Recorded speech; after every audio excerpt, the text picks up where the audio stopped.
Yep. Okay, thank you. And then we'll come, me and India will come gunning for you any moment. Thank you.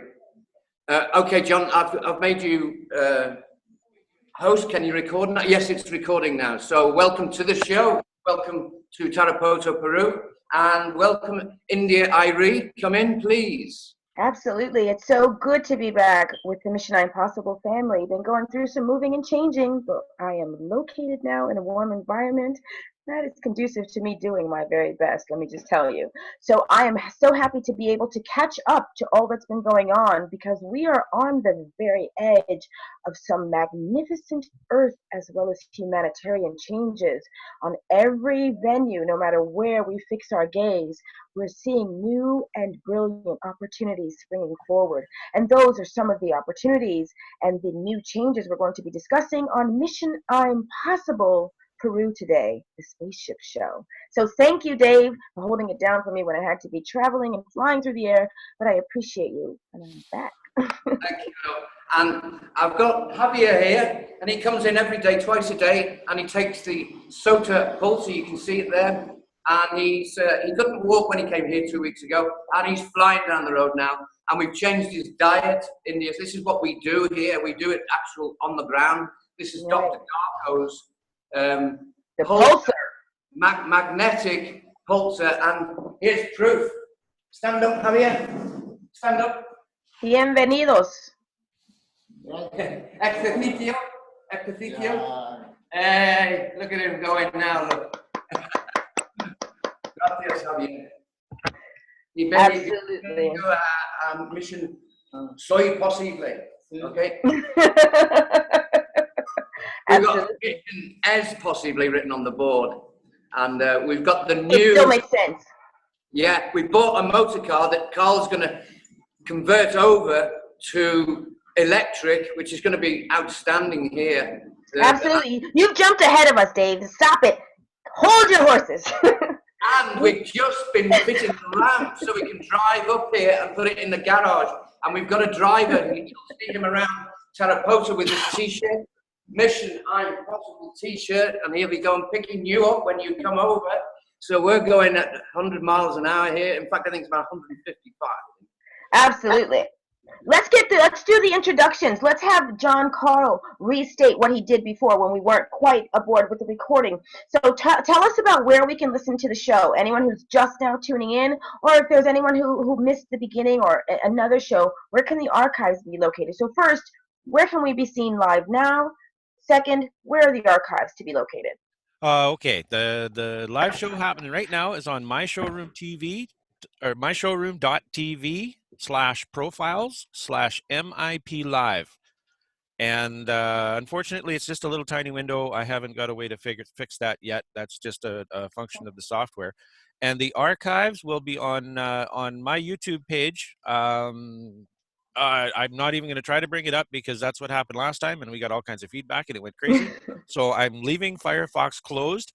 There will be plenty of links all over Facebook. It'll be shared pretty much everywhere. It'll start with the One Network Facebook page. It'll also be on Brian Kelly's newsroom, the Pleiadian page. It'll be all over the place. You'll be able to find it no problem if you're following this in any way. If you could find the radio show link, you'll be able to find the live TV link.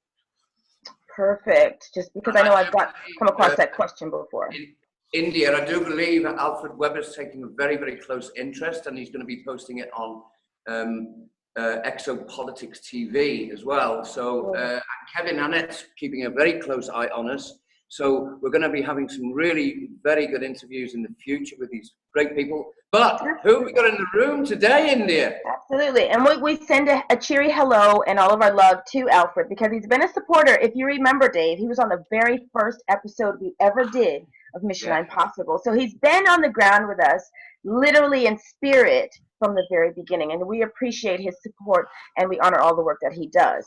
But let's get to the introductions. Let us tell you, the beautiful souls in the room with us here today, to bring you this message and these updates.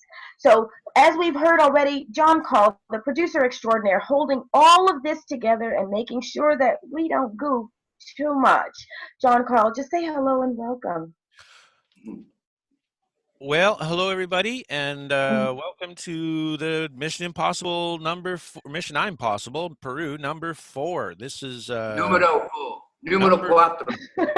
numero 4. I keep thinking in Italian, so don't. I don't want to start doing that. That'll really confuse people. Yeah, it should be an amazing show. We got some amazing people here to talk to, and way too much information to stuff into 2 hours. Oh my gosh, yes, this is the spaceship show. That just even the name itself gets my blood just tingly. I can't wait to see where this conversation leads. Let's say hello and welcome to one of our just most avid supporters ever, the technical man who has turned his life in the matrix into the life of building tomorrow, today. Carl Moulton, say hello and welcome, sweetheart. Hello, everybody. Yeah, I'm here again, and just ready to share more information. So we got lots of exciting things happening on the technical side. Oh yeah, absolutely. Well, Carl, this is going to lead up to a couple of other people that we got in the room of what we've been talking about and what you've arranged, but we're going to keep. We're not at liberty to explain there's an action that we've done at the moment that's going to happen in Vancouver. But what can you say about that at the moment? I can say that it's exciting. It's there is a YouTube video on it, and it's involving creating electricity, and it's Tesla technology. We have a couple of guys that will be looking at that. Roman is one of them. He's going to head up to Canada, and John Carl is going to go and look at this prototype and actually work on it next week. And just think about when you get John Carl with Roman, just think what could happen there. Absolutely. Yeah. And since we have Carl here talking about these new technologies and things, wasn't there an update, something from Kevin Blundell that's going on as far as availability, something to do with the QUEG, or what was that going on? Well, he's gotten an update with a company that's in China or the Southeast Asia area, and he's actually starting to set up distributorships. Wow. That information isn't out quite yet as to how to become a distributor, but when that's available, we will make those links available so that people can become distributors if they want to with that technology. It's all a lot of exciting things that's happening going on right now. Hey, Carl, I don't know if John Carl can share his screen and show us what he's done with Mike Waters' wheel. It's incredible. Oh, the turbine. There is something that came up in a conversation I had Monday night with a small group of us. And anybody who has a ceiling fan, flip the switch on the ceiling fan so that it rotates in the counterclockwise direction instead of the clockwise direction, and it'll help to clear the energies in the room. And wow. It's more positive for our health. Of course, we know that everything that's done is done on purpose to keep us from rising in consciousness and to keep our health failing. And the ceiling fans running in a clockwise direction is one of those little things that we can flip to change the direction. So let me ask you, Carl. John Carl said everything. What's the default setting? Is it default to be clockwise? No, we need to have the ceiling fan should be going in a counterclockwise direction. Right. No, I'm saying if you just buy a ceiling fan and install it, does it automatically default by itself? It goes clockwise.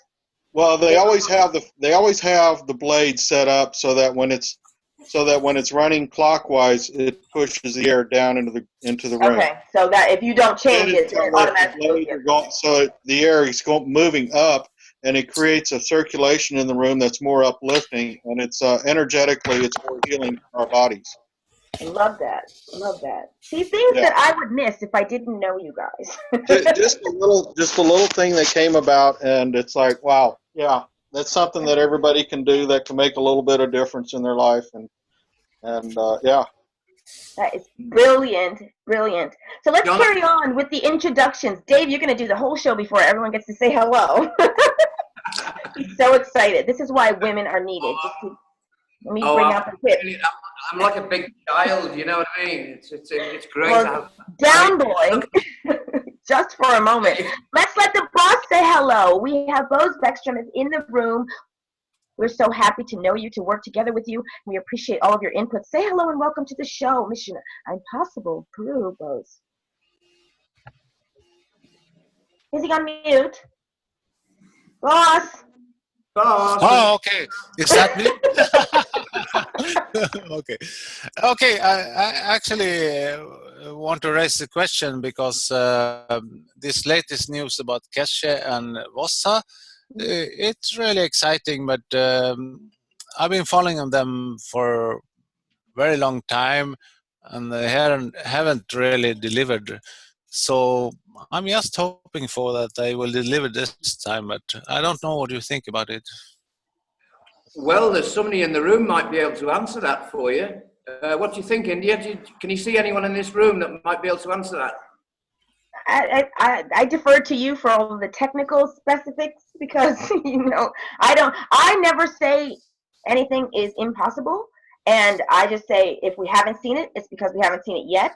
And the name of the show is Mission I'm Possible, and the people that I congregate with, the people that I call my tribe, are absolutely producers. And now when timetables, I can't tell you that, but I know that what I'm hearing from the professor, from Bosa himself, from Fernando Morris as well, is at the beginning of the year, January 2015, will be bringing us some technology that we may not have seen coming.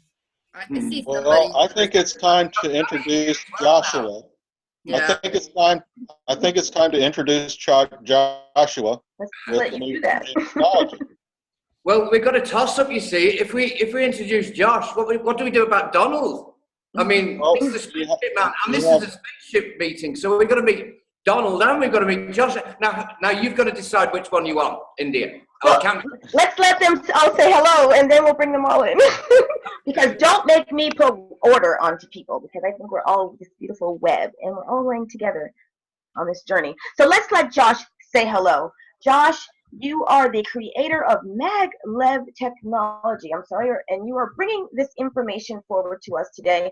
Dave has shared with me a lot of things that are going on, and we really are keen to hear what your perspective is on the question that the boss has posed. So first, let us say welcome to the show, and we'll absolutely be pulling in the other guests as well. But welcome to the show, and tell us, what have you to say in response to the boss?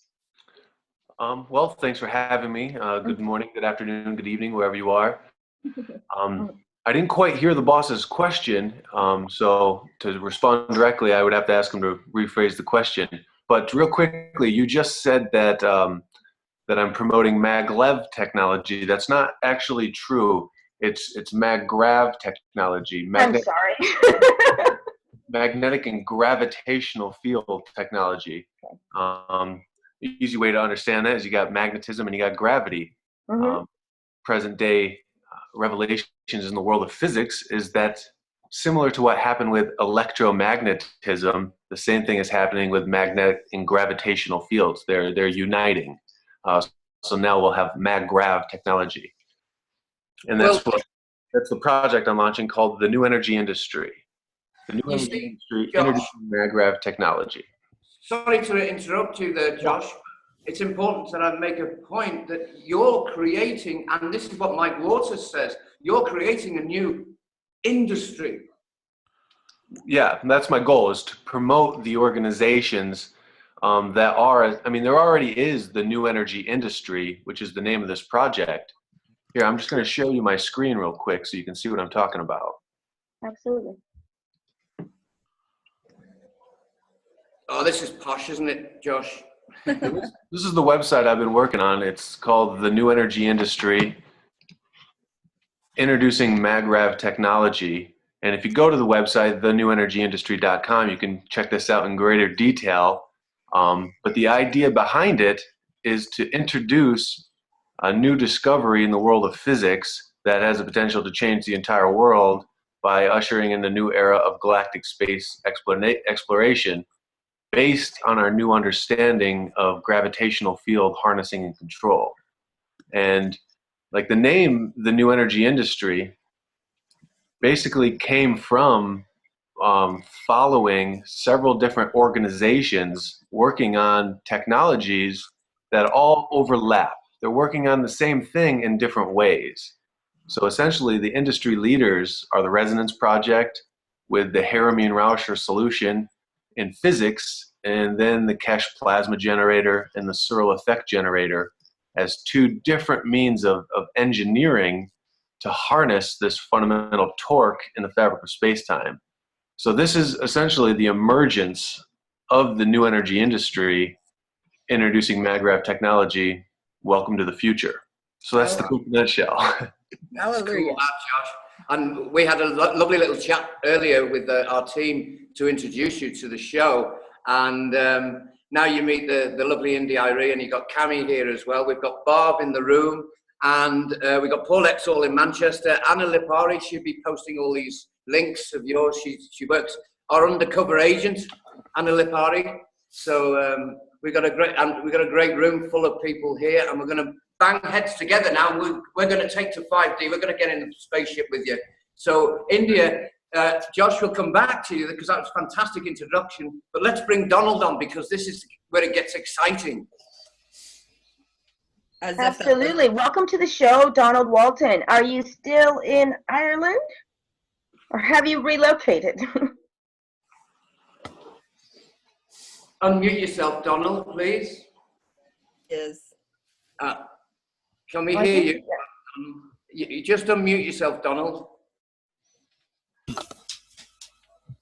Oh, he's got trouble unmuting it. Unless I'm down to John to unmute Donald, please, because you've got the room. Boss, Dave, you've got control. I've got control. Power. Okay, so can I just make a comment because I'm a bit concerned about I've been following in Cache and I've been following in Wassa for a long time, and they haven't been really delivering. So I'm not sure about what to think about them. Yeah, they haven't been open sourcing. I wouldn't say they haven't been delivering. Yeah, that's true. Exactly. Yeah. That's my skepticals about them. That's where Josh's genius is so cool, though, because he's finally bringing together a bunch of people who have been basically staying in fear and constriction for a while now, and now it's looking like they're all about to start working together, which is what we've been waiting for. It's a great combination, isn't it? India interviewed Professor Searle the other day with Vossa and Fernando. What was it, Morris, isn't it? Who's Morris, yes. An engineer in there, so that's an exciting link already. So they can talk to you too. Okay, Donald's unmuted now. Donald's unmuted now, is he?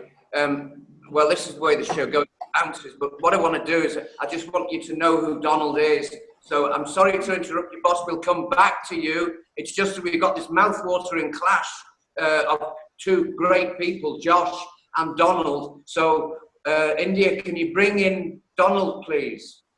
Yep, I'm here. Can you hear me all right? Welcome to the show, Donald Walton. Are you still located in Ireland or have you relocated? No, I'm located in London, West London. Okay, alrighty. So welcome to the show. We're so happy to have you joining us here on Mission Impossible Peru, and we want to get keen into the discussion about the spaceship technology. So we've got a lot going on today, and we absolutely value your input. And Dave, I'm sure, has a lot of specific questions because you know that I am not up to speed on all of these things. I'm playing catch up in my absence. So absolutely, Dave, what is it that how do we want this to flow? What do we want to bring forward first? Because we've got so many updates and projects listed. Okay, Donald, can you tell us who you are, please? Sorry? Could you tell us who you are? My name is Donald Walton. I'm a retired aerospace engineer. Basically, I was in what they call avionics, which is electrical instrumentation and radio radar on aircraft. And I traveled all over the place fixing aeroplanes. Among other things I did was I worked for the Ministry of Defense, traveling around. I was like finding what was causing problems on various aircraft. The last one was the Harrier jump jet. that was catching fire in the air, and after 24 hours, I discovered what was causing it. It was just a mistake during construction. So we got that sorted out. I have traveled, I was in the Sultan of Oman for 12 years, working there as a telecoms, and I started as a technical manager there. Started up a Chevy and Cadillac agency for them for cars, and then I went on to Volvo Penta Marine engines. Very, very different things, you know. But I've always been interested in. Well, I was brought up in Ireland originally, and my father was a communications expert, and he used to do it for the lifeboats out there, and he knew a lot of people down in the harbour. So I was always down there hopping around boats. So the thing my aim when I went to Oman after the first short time with the Air Force there was to start the Royal Oman Marina, but it never came about. They ran out of money, so it was just just didn't happen. So you're Irish then, hey? I'm Anglo-Irish. I'm what they call an all bits combined, ABC. My mother's maiden name was Evans, so she came from Wales. Her family came from Wales. An Irish guy said to me one day, when he was fixing my boat when I lived in Jersey, and he said to me, "Oh, it's getting so light at night now, you'll soon see yourself going home in the dark." I can't hear you, Dave. I'm sorry. Oh, sorry. Well, let's hope I recorded out. It's all right. I just came out with a funny quip that an Irish guy said to me one day, because I was cool, of course. So anyway, it probably came out recorded, so you'll be able to listen to it again. Can I bring Josh in for a moment? I'll tell you for why, because it'd be brilliant to get these two people speaking together. Josh, what do you think about that for a little bit of a bio from Donald Walton? Unmute yourself. That's really exciting. You bring a lot of experiential knowledge to the table, and I respect and commend you for that. Thank you for all of your past work and experience. Thank you. Yeah, well, the point is that for the last 30 years, for all my life, I've been almost clairvoyant. And over the years, I've gained access to various levels of understanding. Now I'm working with the Mastership of Light in the cosmos, and I have a 24/7 connection to entities within the cosmos. And because of this, it can be a bit disturbing. When it first started, I was in Poland with a group there, and it was like trying to listen to 1,000 radio stations all at once. Everybody wanted to talk to me because I was able to hear them. The results is that over the last 30 years now, I have refined my understanding. They have taught me greatly, particularly when I'm asleep. When I'm asleep, the cosmos teaches people. Sure. If you want to enter into what we call cosmic cooperation, you just literally say that you want to enter cosmic cooperation, and they will then start to teach you. There is so much to learn. They don't think like we do. They don't have a time frame as such. There is no barriers between people and them, other than the fact that people choose not to hear, not to listen. You can hear them all the time, actually, if you know how to do it. But the biggest thing of all is total relaxation and freedom from any form of emotional response. You know, they tell you something and you think, my God, what's all this about? You mustn't do that, because if you put any fear energy around, like if you see a ship and there's any emotion of fear within you, they can't communicate with you, and they will just go away. And that's one of the biggest things they've had. They wonder how we can manage with all the emotions we have. During the years, I discovered a lot of things. One of the things I've got here, which I'll show you, is cosmic writing. Wow. This I did some years ago, and it's amazing stuff.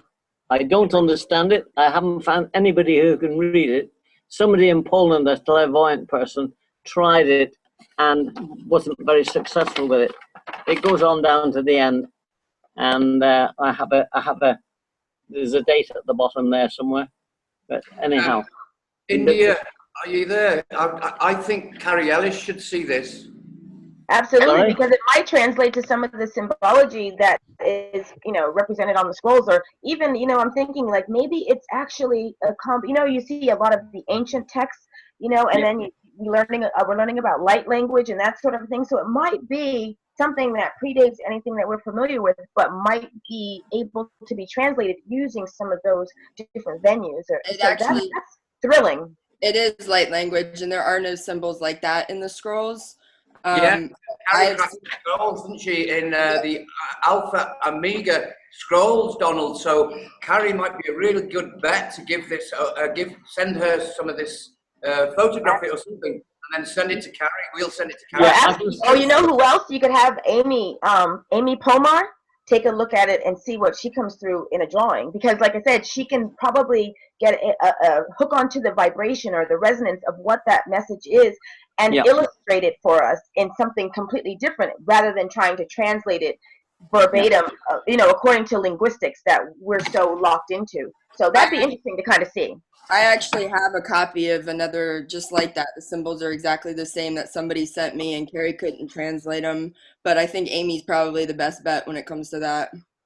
Yeah. Well, this is leading up to a question that I've got for Donald, and maybe Josh can contribute as well. But everyone in this room has seen the videos and the pictures on xi4.com. You'll see that clear picture of the spaceship that came to visit me a couple of months back in Tarapoto. But they're here every day outside here.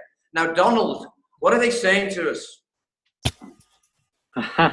There's lots of information coming through all the time. Now, when I communicated with the Cosmos about your original question, or somebody else's question, why can't they just come and collect us and take us to Peru? The answer is they can do so, but they need a ship which will support human life. And most of these ships don't contain any space for human beings. They have big spaces. They've got big freighter aircraft as well. But what they have is a freighter with like a 40-foot container underneath, which they call the apartments. And it's a couple of earthly type apartments with oxygen and everything in it. They tell me that they've even got kettles and water and tea and everything on board. So if we want anything like that, it's already on board. If they could come in and collect us, and I hoped last night that they might, but because it was a full moon, but it was too bright and there was far too much activity around. It's about midnight when I went outside, and they said, no, we can't come in. We can come in, but it'll cause chaos, so we don't want to do that. It'll frighten an awful lot of people, so we don't want to start doing that. The ships themselves vary in size.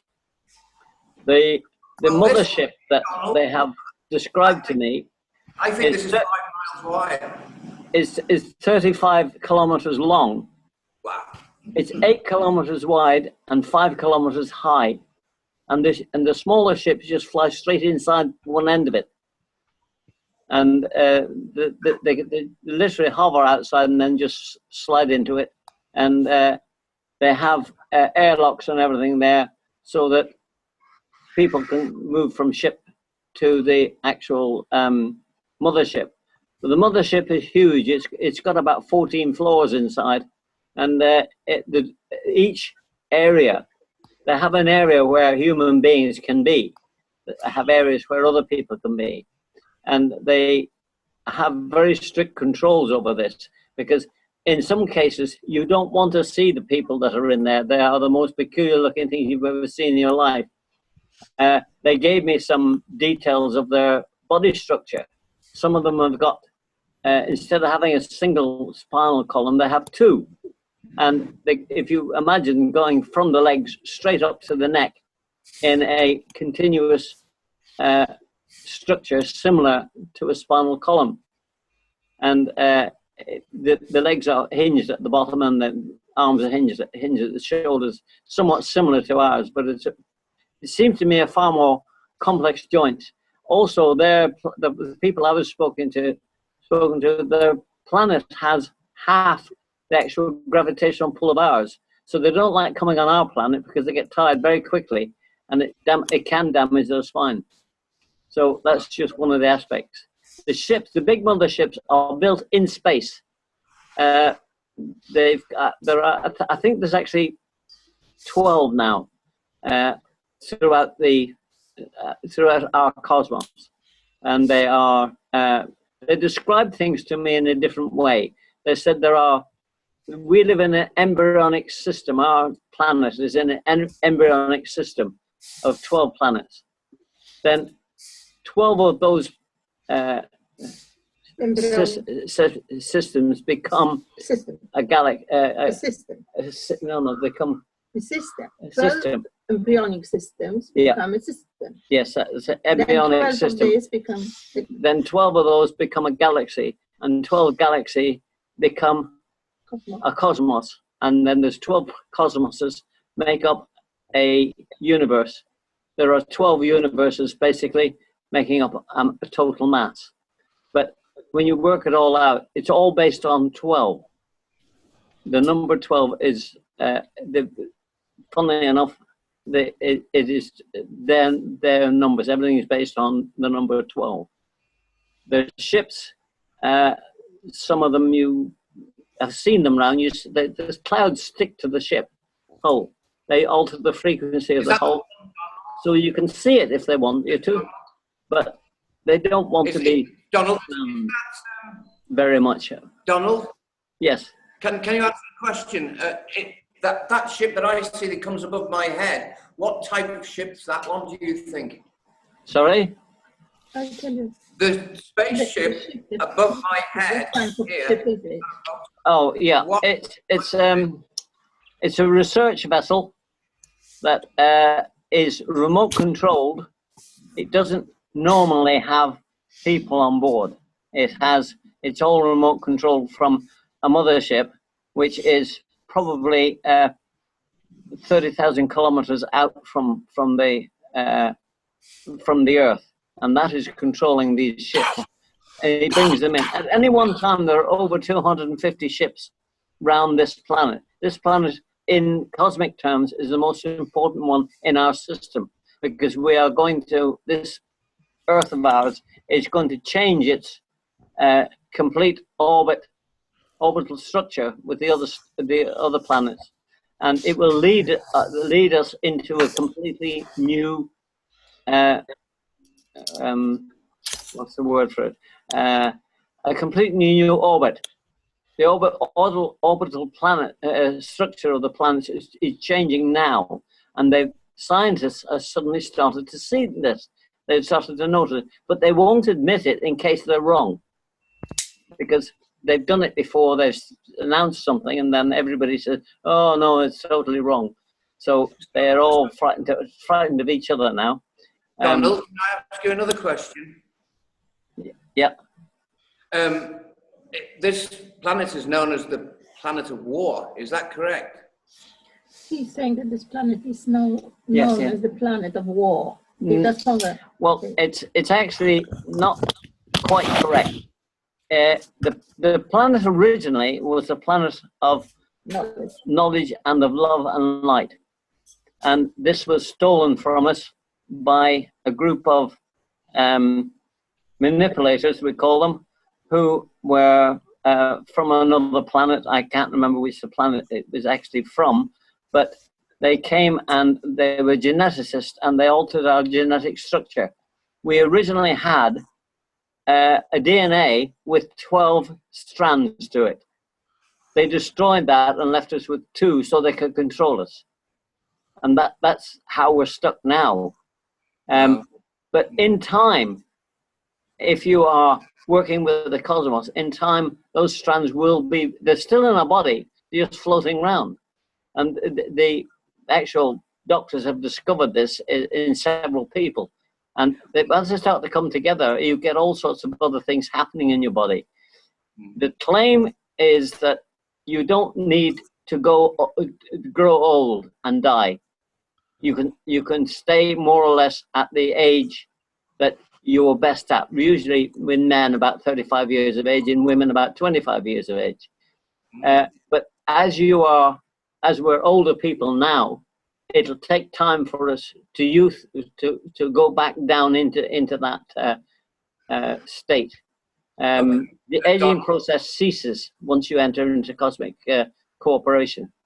Okay, and Donald, I'm 77 years of age. Okay, Donald, can I stop you for a moment there? I want to call in Cami and India, because what you're saying really is massive stuff for us to even swallow. Even Cami and India, what are you thinking now, having listened to Donald tell us more about the space?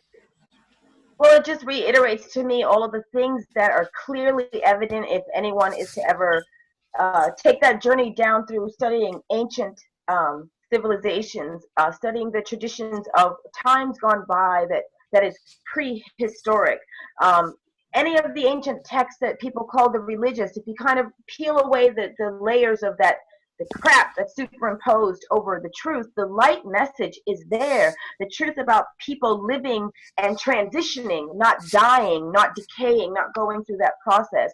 The ability for us to be connected with our cosmic ancestry.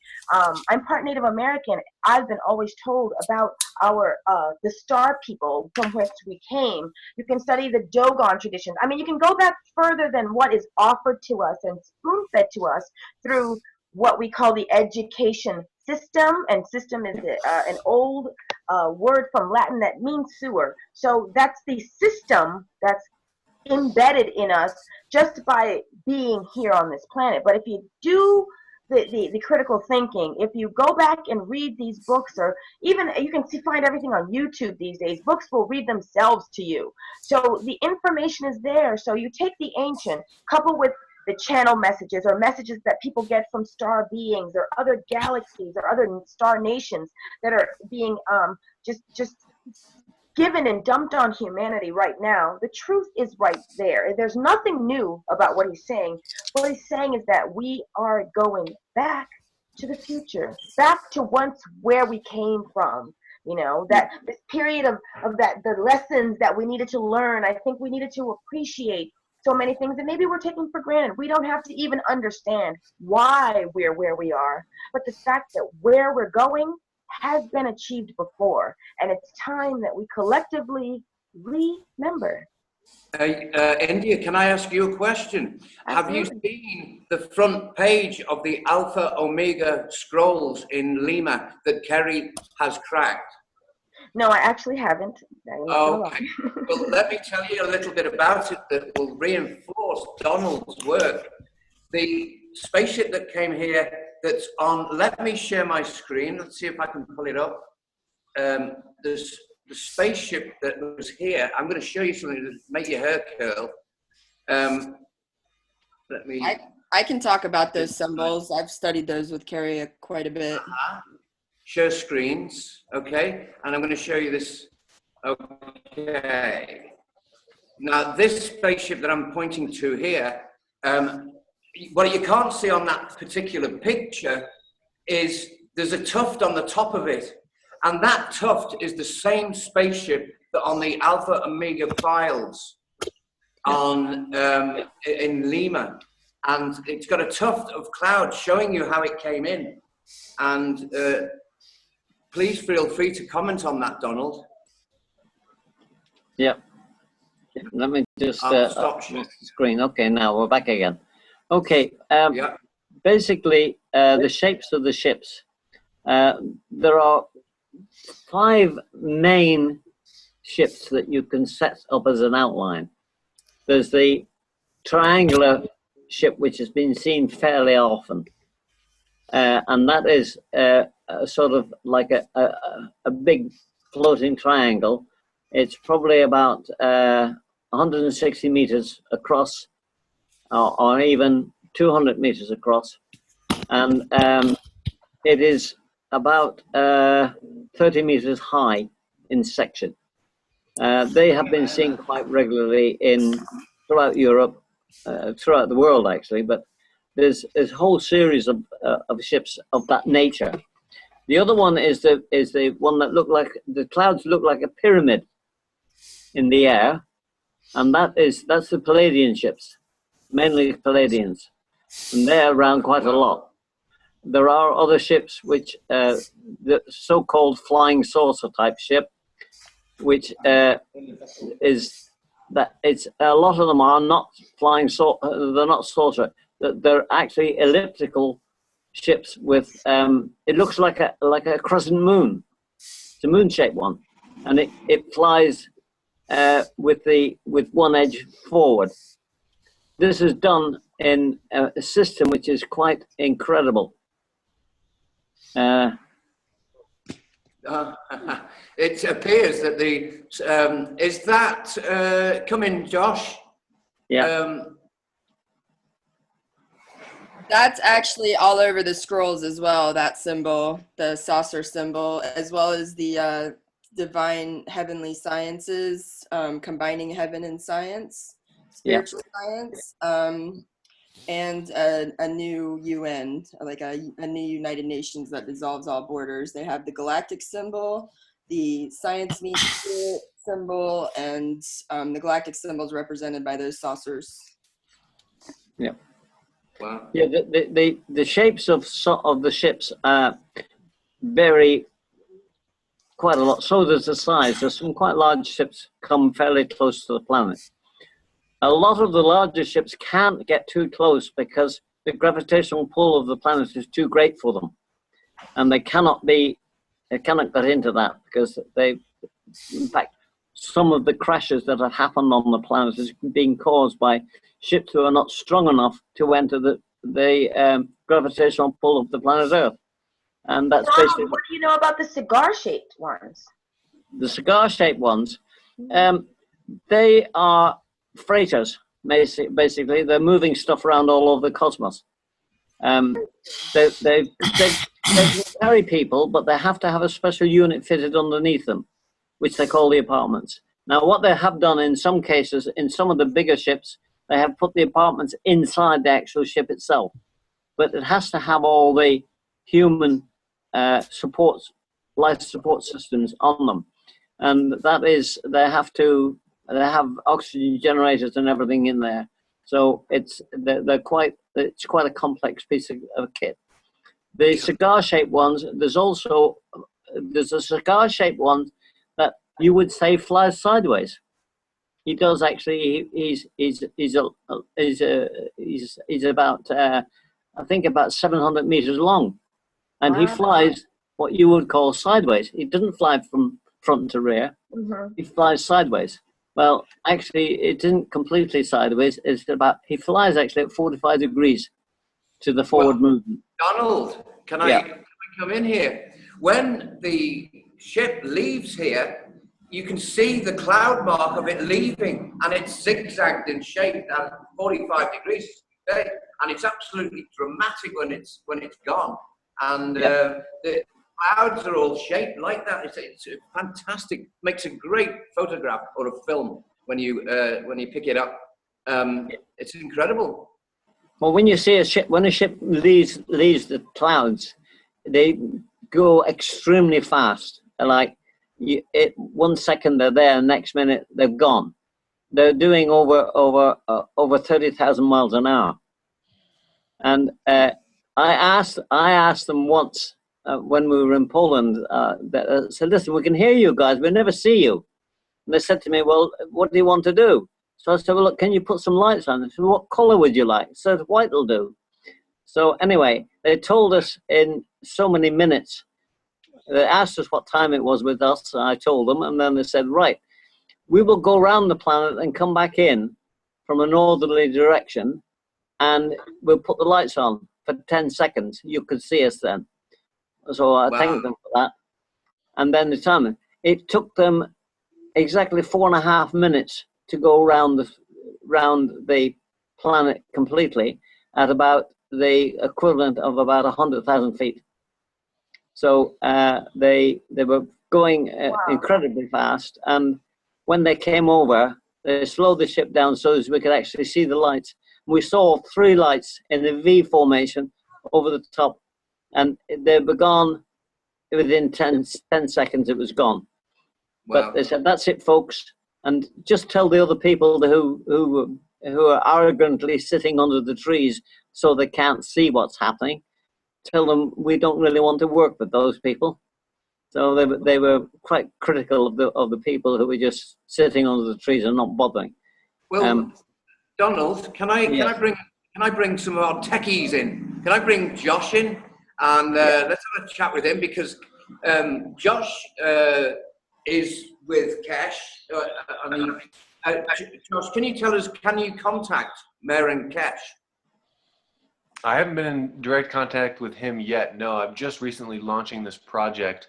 I'm in contact with some of his team through social media, but no, I haven't spoken directly with Miran Kesh yet. However, my ambitions, the next video I produce, the most recent video I just produced is called New Energy 101, Torque in the Fabric of Space-Time, where I give a quick rundown explanation of the recent discovery of torque in the fabric of space-time that kind of gives validity to these exotic generators, the exotic energy technologies. So the next video I plan on making is traveling actually to the Spaceship Institute in Italy, where Miran Kesh is working daily with his team of researchers and engineers to help them produce an educational video that'll be entitled New Energy 102, the Kesh Plasma Generator, just giving a quick rundown synopsis of what's actually going on within the generator and showing my ambition would be to show an actual gravitational effect. Whether or not Miran Kesh would be okay with that, we'll see. But I feel confident in my ability to perhaps persuade him to it's time to go public with a live video demonstration of a gravitational effect. And the same is true with Searle Magnetics. Miran Kesh's technology is essentially like the microscopic form of MagRav technology, in that it's made with the relationships between atoms, whereas the Searle effect generator is like the macroscopic form of MagRav technology, in that it's made with the relationship between permanent magnets, larger permanent magnets. I mean, essentially an atom is a little microscopic magnet. So that's the two difference between the two generators. Kesh plasma generator is done on a plasma level with mainly atoms and electrons. Searle effect generator is essentially the same technology, the same mathematics. It's just done with permanent magnets on a different level of engineering. Yeah, when you get to the plasma level, the particle sizes are so incredibly small, and that's what you're dealing with. And it's amazing. It's an amazing technology. Absolutely. I've just touched on a little bit of it, but the actual, I'm very interested in what you're doing, simply because I understand about the maglev trains. In fact, I was involved with one at one time, where they were experimenting with running trains on tracks, and the actual, although they had wheels on them, they were actually levitating above the rails. All they did was they put another rail either side of the wheels rails, and it actually levitated off those tracks. But they had a major accident with that. Suddenly, it got something went wrong, and they tore up 2.5 miles of track before it stopped. Wow. So they said, this is all very good. It's a great technology, but we have to learn how to use it. Yeah. And that's what they're doing now. The people in Japan have actually done very well with it. Yes, and they have. so have, funnily enough, British Rail have been experimenting with it now for the last 7 years. I knew one of the guys that were involved in it, and he said, actually, we don't need wheels. He said, only when we stop.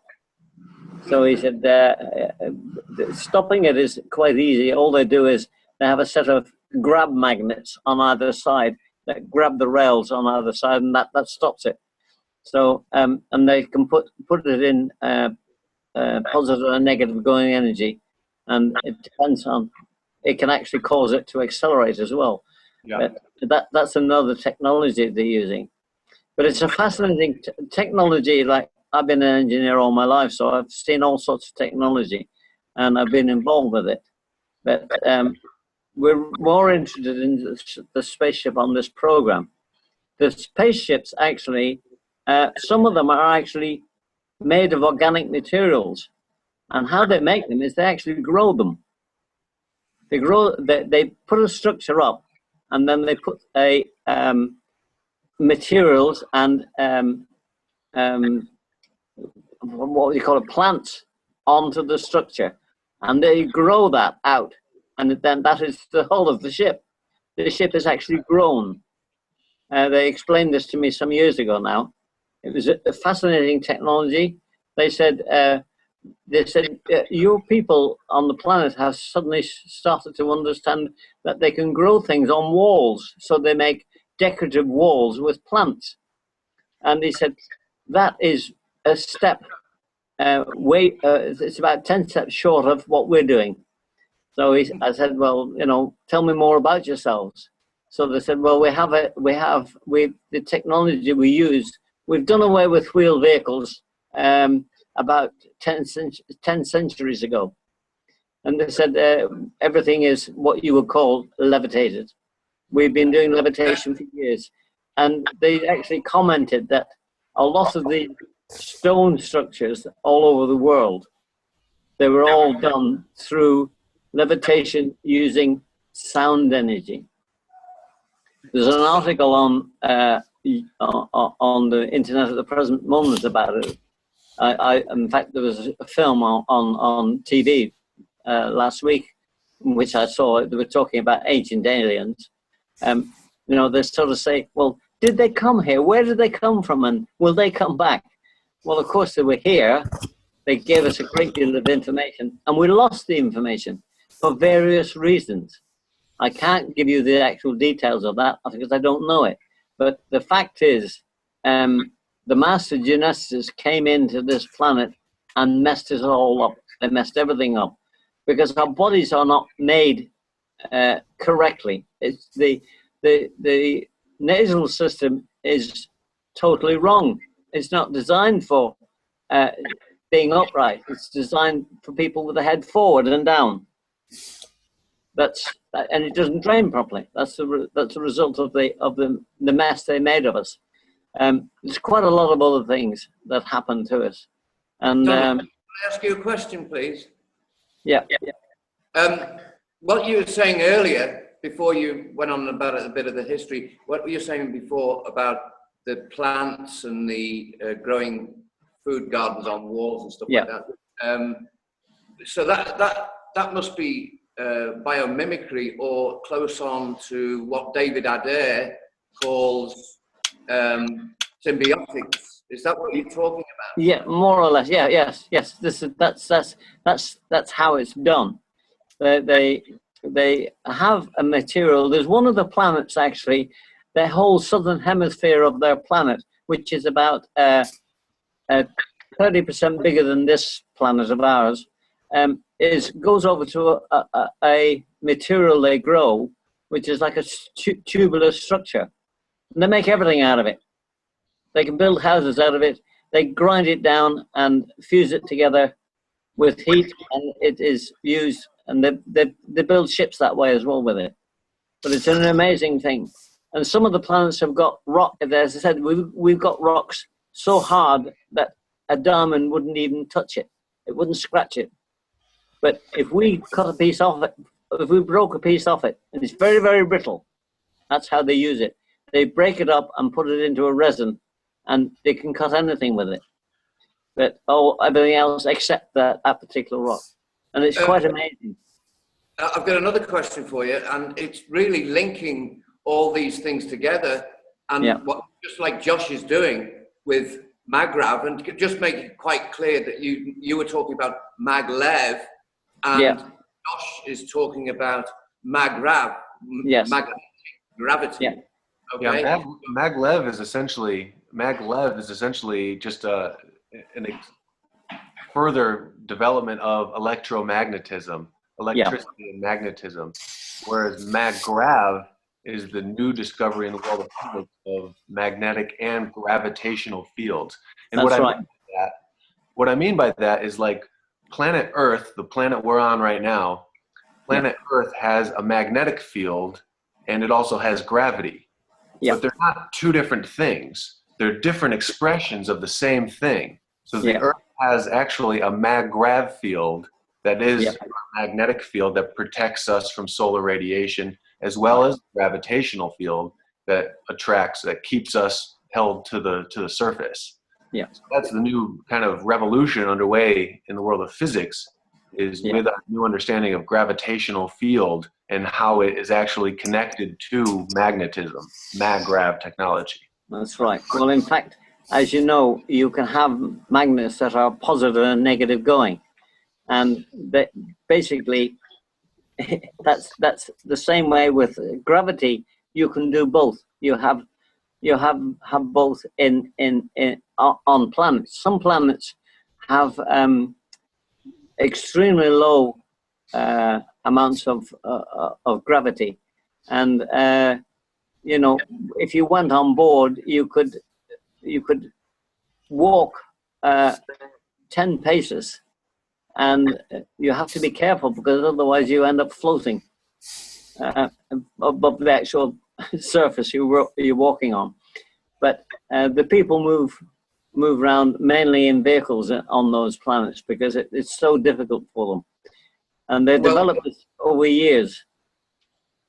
Can I stop you there, Donald? Because there's a really interesting link here, and it's fabulous pitching you with Josh, because Josh is really thundering up the 5D and thundering out new technologies for the future. Yeah. I just want to advise you that I think we mentioned it on the last program, but some of you were not here. So I'm going to mention it again. And it's David Wilcock has been working with the Russian space scientists. And this is where this gets really interesting.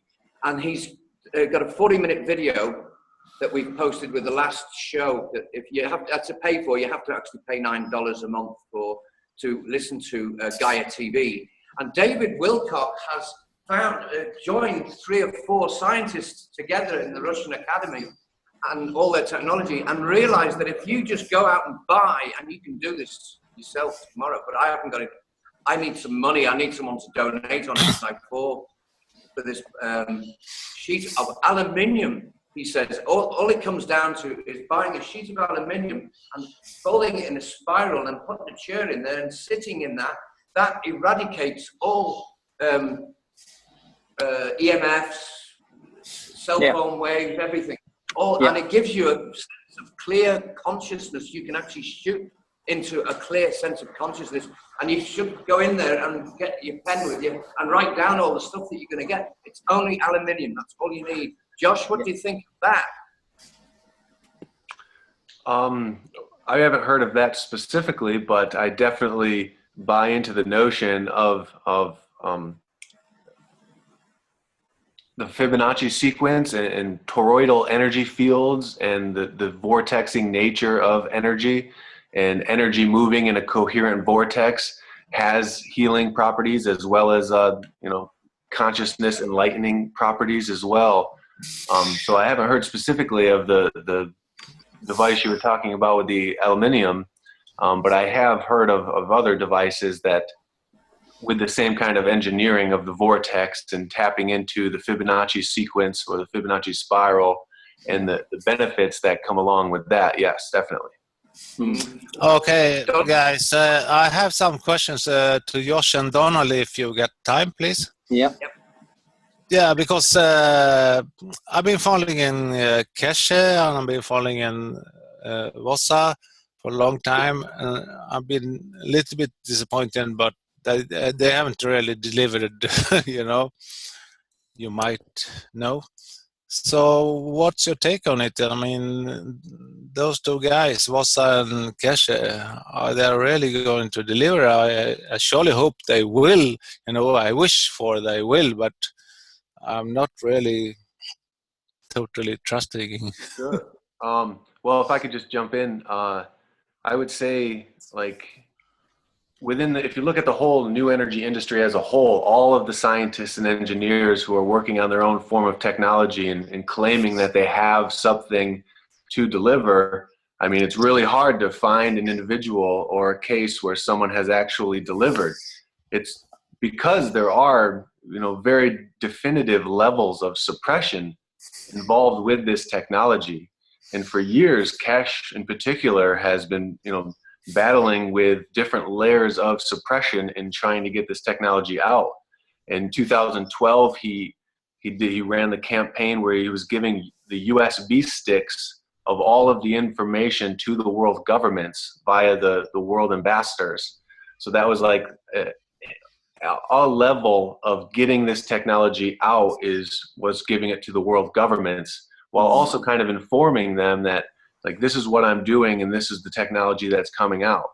And something like that hasn't happened since Nikola Tesla did it back in the 1920s. Nikola Tesla did that with his ionosphere technology.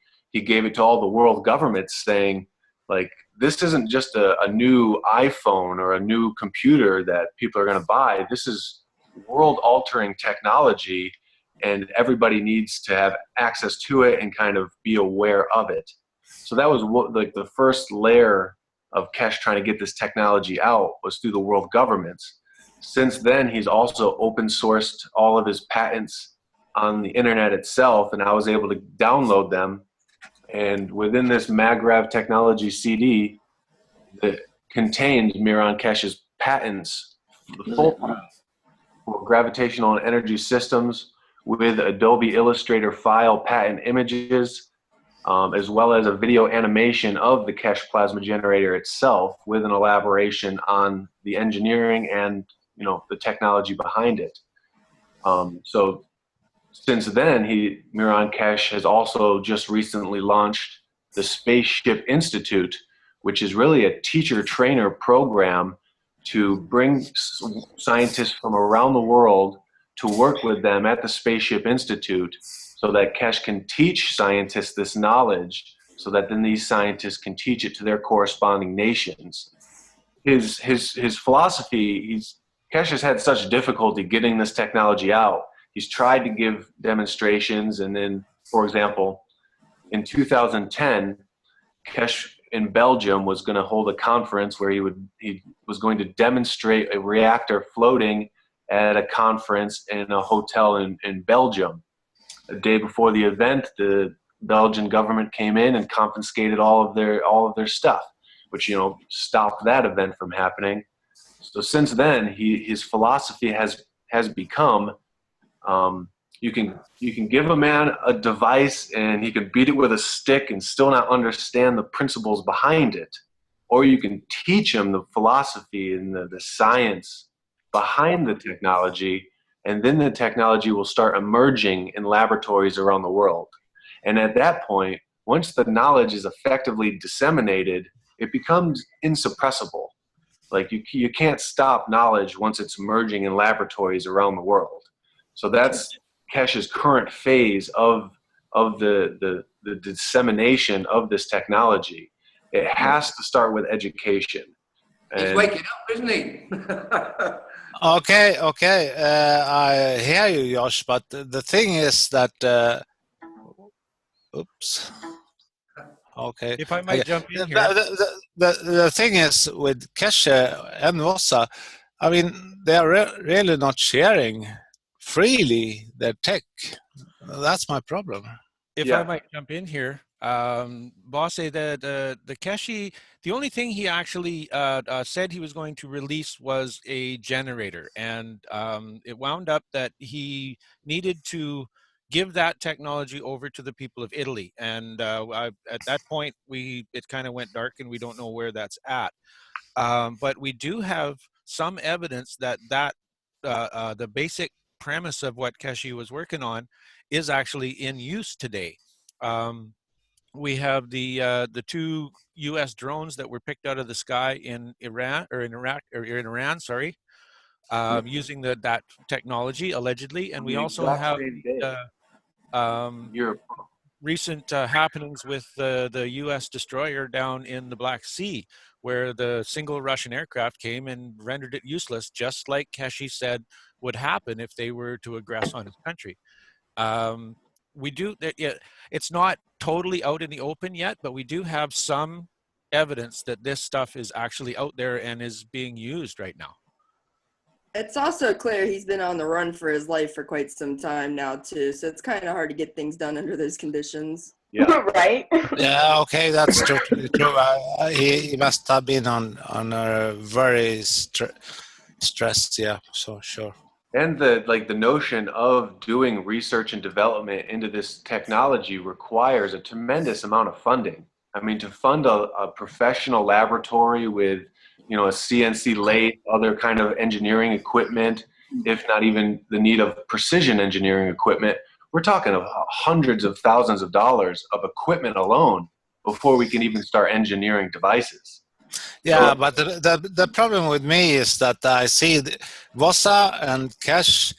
I mean, they have been playing with this for years, and they haven't been really delivering. So I don't know. I would disagree. If I can bring in just another name of an individual who's been working on the same stuff and who has just recently definitively delivered on an unprecedented scale, it's Nazim Haramein with the Resonance Project. I mean, Kesh has been working on gravity for a while now. Yeah. And essentially, Haramein has also. But what Haramein has done is, rather than working on the engineering aspect, he's been working on the physics aspect. And just recently, Haramein effectively redefined the energy density of all protons in the universe by 4%. And this has been proven experimentally. Here, I'll just give you the quick rundown. Like a proton is within the nucleus of all atoms. So if you take these red juggling balls and you think of them as protons, you have electrons rotating around the protons, and that makes an atom. Protons are positively charged, which means they want to push away from each other. Just like if you take a north of one magnet and try to push it to a north of another magnet, they don't go together. So by protons being positively charged, they want to push away from each other. But 100 years ago, when physicists discovered this, they were amazed because they couldn't figure out why the protons were held together within the nucleus of the atom. The physicists were baffled that there's some magical force holding the protons together despite their repulsive force. So at that time, essentially, physics invented what is called the strong force. The strong force is a currently accepted fundamental force in quantum physics, in the standard model of physics. The foundation of all quantum mechanics is, accepts that there is this strong force holding together protons within the universe. Current events in the world of advanced physics, Nazim Haramein used his theory to, predict. I'll share my screen real quick so I can give you some more context. Nazim Haramein used his theory to predict that the standard model proton measurement is actually way off, and the actual measurement of the proton should be 4% smaller than what is currently accepted. And this is within the paper. This is within the paper, the Schwarzschild proton, which is the first paper within the MagRav Technology CD. The Schwarzschild proton is a physics paper that won an award at a physics conference in Belgium, predicting that the proton's radius is wrong. That paper then, the award sparked experimental review of the paper via a particle accelerator in Switzerland that then proved conclusively that he's right. For the past 100 years, we've assumed that the proton was this big, but it's actually this big, and it's off not just by like 0.001%, no, it's off by 4%, which is huge in the world of physics. 4% is huge. So what that means is that every single physics book on the planet currently has a 4% discrepancy of the measurement of all protons in the universe, which then puts into challenge the whole foundation of the standard model in physics, the strong force, the weak force. And Harameen goes on, well, before I go on, let's just say it begs the question, where did Harameen get this theory to effectively start a revolution in the world of physics? Harameen got this theory by his previous paper called The Origin of Spin. I'm going to share my screen again. This is from Harameen's paper, The Origin of Spin, where he effectively adds torque calculations to Einstein's field equations, now giving an explanation as to why galaxies spin as well as why atoms and particles spin. It's because there is a fundamental torque in the fabric of space-time. And it's from this theory Harameen used to predict that the measurement of the proton is 4% wrong. And then it turned out he was absolutely right. So the fact that he's effectively started a revolution in the world of physics based on his theory of there being torque in the fabric of space-time is a huge revelation in the academic world that then gives validity to the claims Kesh is trying to make with only his engineering alone. Exactly. It goes back to the notion of you can give a man a generator and he can beat it with a stick and still not understand the principles behind it, or you can teach him the philosophy, the science behind it, and then it'll start emerging in laboratories around the world. That's essentially where the Kesh Foundation and the Spaceship Institute, as well as Nazim Harameen and the Resonance Project, where they come together is on this, essentially, the torque within the fabric of space-time. Harameen has published the physics, engineering, and Kesh has published the engineering, both of which are within the MagRav Technology CD that you can get a copy of at thenewenergyindustry.com, which is the project that I'm launching, thenewenergyindustry.com, introducing MagRav technology. And my goal for this website is for it to just be a really easy place for people to go to just kind of get a nutshell explanation of what exactly is going on in the world of advanced physics. Because most people don't think about advanced physics ever, let alone daily.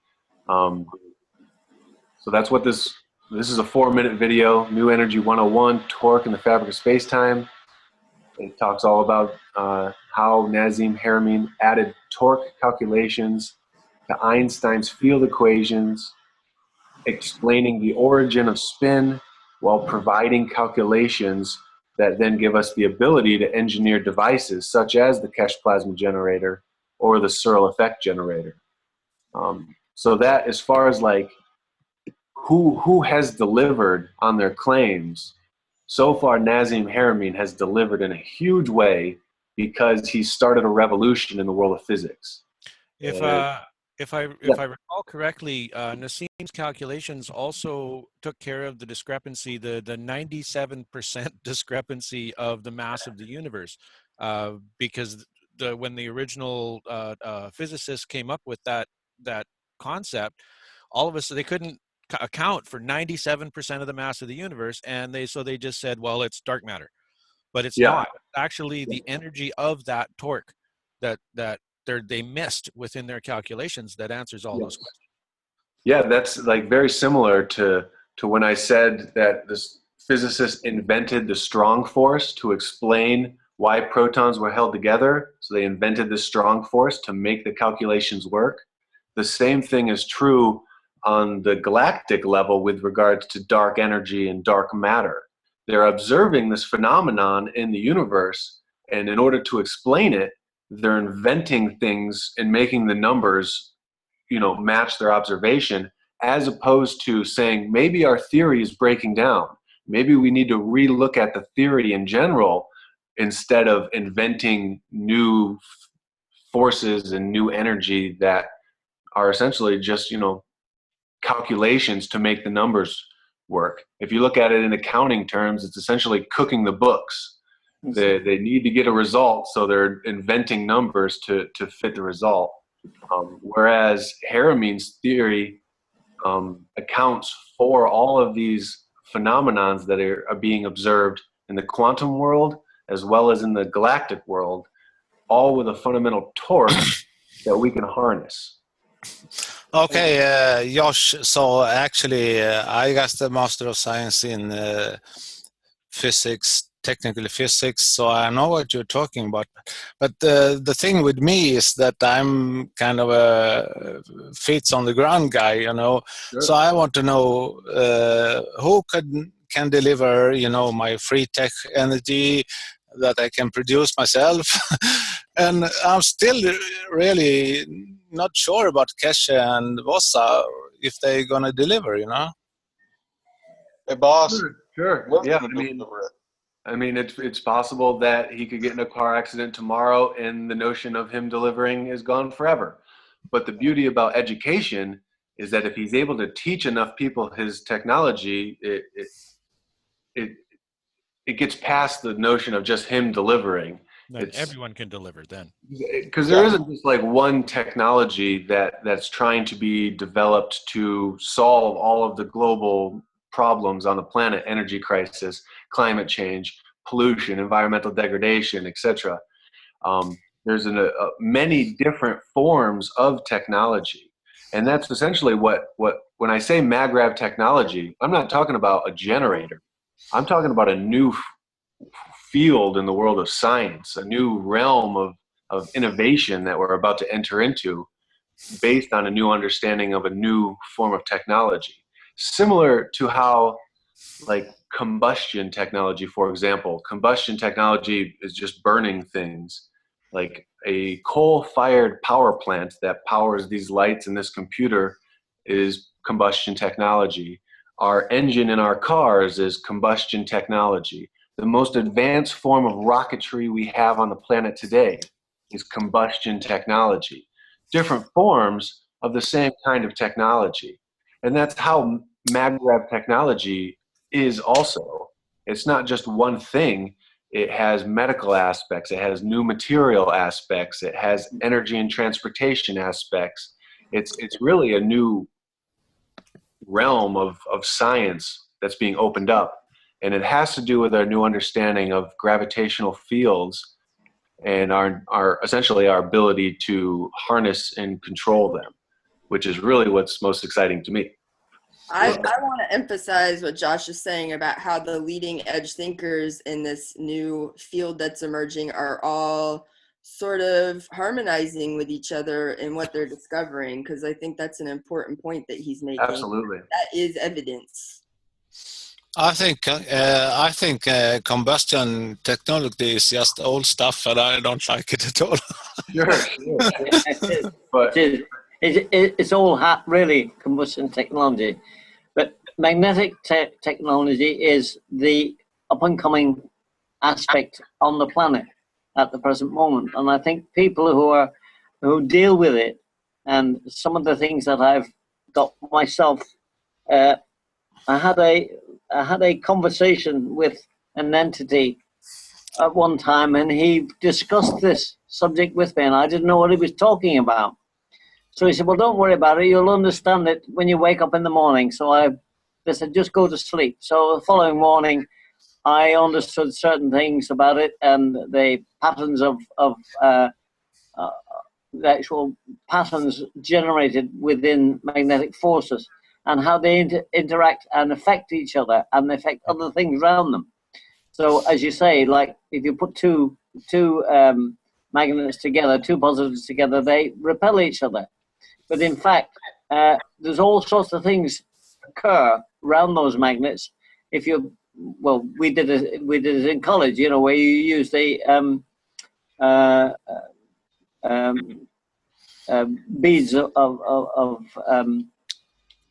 material, basically bits of ground up steel, and you can produce beautiful patterns on the paper. But unless you know what you're looking at, they don't really mean a lot. But they are it's a very complex process, and I understand and appreciate it very much. Staying with the magnetic, but that's just another thing of it. I mean, anyone who is in tangerine patent process, or I mean, that's not resonating with me. I mean, No. we have to free share it. Any patent process is just stupid to me. Okay, boss, here's an experiment that you can do yourself. This was done by a university professor. I believe this was actually in the 70s. Don't quote me, I'm not absolutely sure, and I do not remember his name, but I remember the details of the experiment. This professor took two very large neodymium magnets and had them drilled in the center so that he could put a non-ferrous bolt in there. And he squeezed these two very, very large magnets together north to north. So they were opposing polarities. And then he placed one magnet inside this rubber rock so that the kids that were experimenting wouldn't know it was there. And he placed an identical weight inside another identical rock so that they both weighed exactly the same on the scales.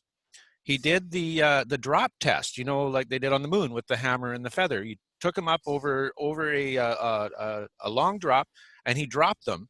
And the one with the magnet in it hit the ground at a later time than the one with simply the weight in it. When you have a monopolar magnet, you do have a gravitational effect. Now, how we can use that, that's what these guys are working on.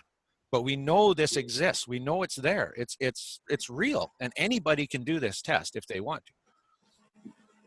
Okay, that's really fine, but I'm really feet on the ground guy. I want to have a tech that I can reproduce and and verify for myself, you know. And I'm missing that on Cache, and I'm missing that on WhatsApp. Well, all the information is there.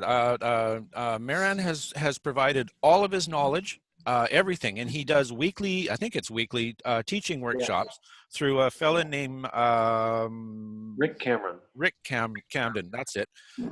He's got a YouTube channel. They're all there. I think there's probably 27 or 30 of them by now. Yeah, they're up into the 40s now. They're called Knowledge Seeker Workshops, and they've been doing that since January of this year. They're almost like a year now. They've been doing it weekly. So all the information is there for you. If you want, you have a physics background just like I do. Go and learn this stuff and build one yourself. That's the whole point of what they're doing, is they're releasing all the information to the people so the people can make it happen. And absolutely. They're not. Okay. And then I seem I'll be missing out because I haven't seen any free sharing from Cache and WhatsApp. Oh, it's out there. There's so much. Yeah. There's hundreds of hours of information shared with this. Yeah. And his patents that he have, I was able to get a copy of them off the internet, and they're the second part of this CD. For some reason it's backwards, but the second part, gravitational and energy systems right here, as well as microplasma reactors. Both of these are his full patents that he open sourced on the internet. I have a whole USB of that information. So, Josh, we have a question that's popping up in one of the. We have a lot of chat rooms that are participating in this broadcast, and the conversation is going towards what is the part. It's we've heard shared before from Ralph Ring, who's friend to the show and to all of the work that we're doing, that collective consciousness plays a huge part in humanity being able to receive or remember or even utilize this technology. What is your insight or your inclination as far as the collective consciousness? What part does that play in the integration of this new technology into our present time? It's the most important part, really. The collective consciousness, the worldview on the topic is the most important part.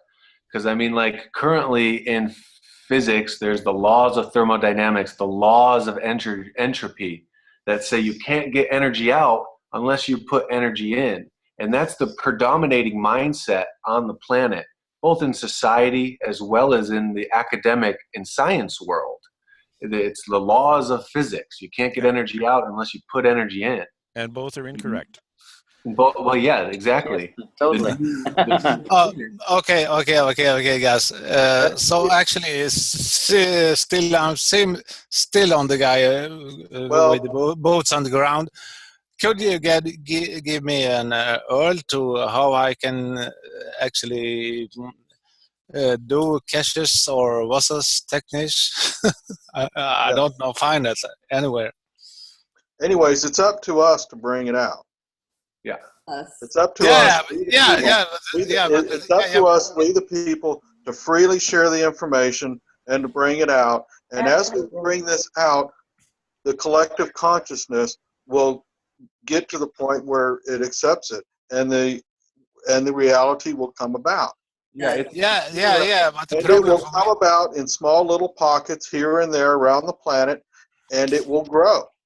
But still the problem for me is that I want to find the manual how to do caches or washes techniques. I don't find it anywhere. Okay, Bob. Well, there might not be a step-by-step technique, or as you're saying, like a flow chart, what you're looking for, boss, but be open to the fact that these things are possible, and maybe the sharing that they're doing is at the ability or the level of which is translatable into linguistics. Now, you might never see a step-by-step that works for everyone in a technology genre that is completely new to us. And I think that we should give homage to that which has been done already, and those people who are going forward, even though they might not be handing you carte blanche something that you say, I can take this and replicate this.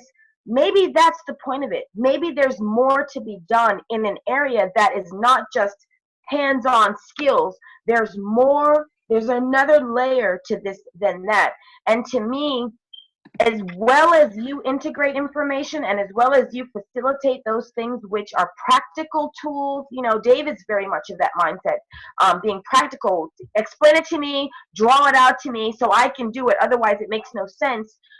There's a place and a time for all of those areas. And I think, to me, we are all doing the part that we know how to, or are being inundated with that information, and just give it a chance, because I haven't heard any of them promise something on a date and like have out and out lied to anybody. I don't see that. They're sharing as they go, as they find out, just like we are, with whether it be currency or technology or even this radio show. We're figuring it out as we go along, and that to me is what open sourcing is about. Sharing the entire journey of not just the end product, not the end result, not just that manual, but how did we get here?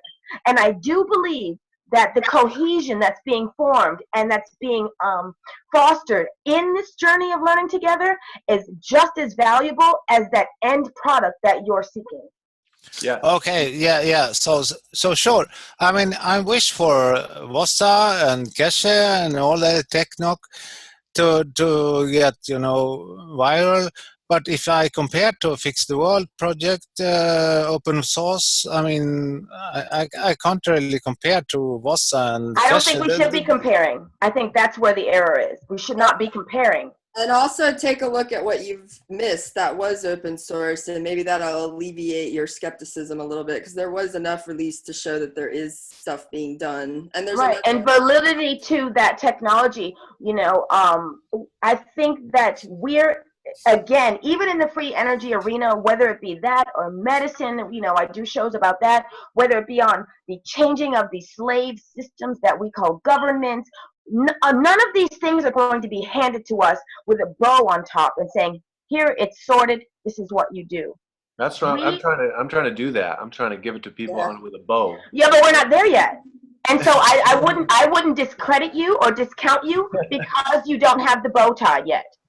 To me, I honor everything that you're doing, and I appreciate your sharing, you know, and maybe some of those questions that you have puzzling in your own mind, like when right before you go to sleep at night, in having this discussion, might trigger something, might bring you what you need. And not only is it that missing link or that missing technology or that line of code, it's also in the unity, the common unity that's being created as we coagulate in these groups. And I think we discount the magnitude of what's happening. Yeah, something what Donald had said earlier about kind of you need to request cosmic cooperation, and that really stuck with me because for a while now I have been, you know, kind of actively trying to request cosmic cooperation or communication with like the collective conscious to figure out the best way to help disseminate this knowledge. And if I can, I would like to give my own kind of elaboration of the Kesh technology and the information I have that I can show him right now to the boss to kind of help alleviate any kind of skepticism. This is what it's about. This is how it happens in real time. Let's do it. Ask and you shall receive.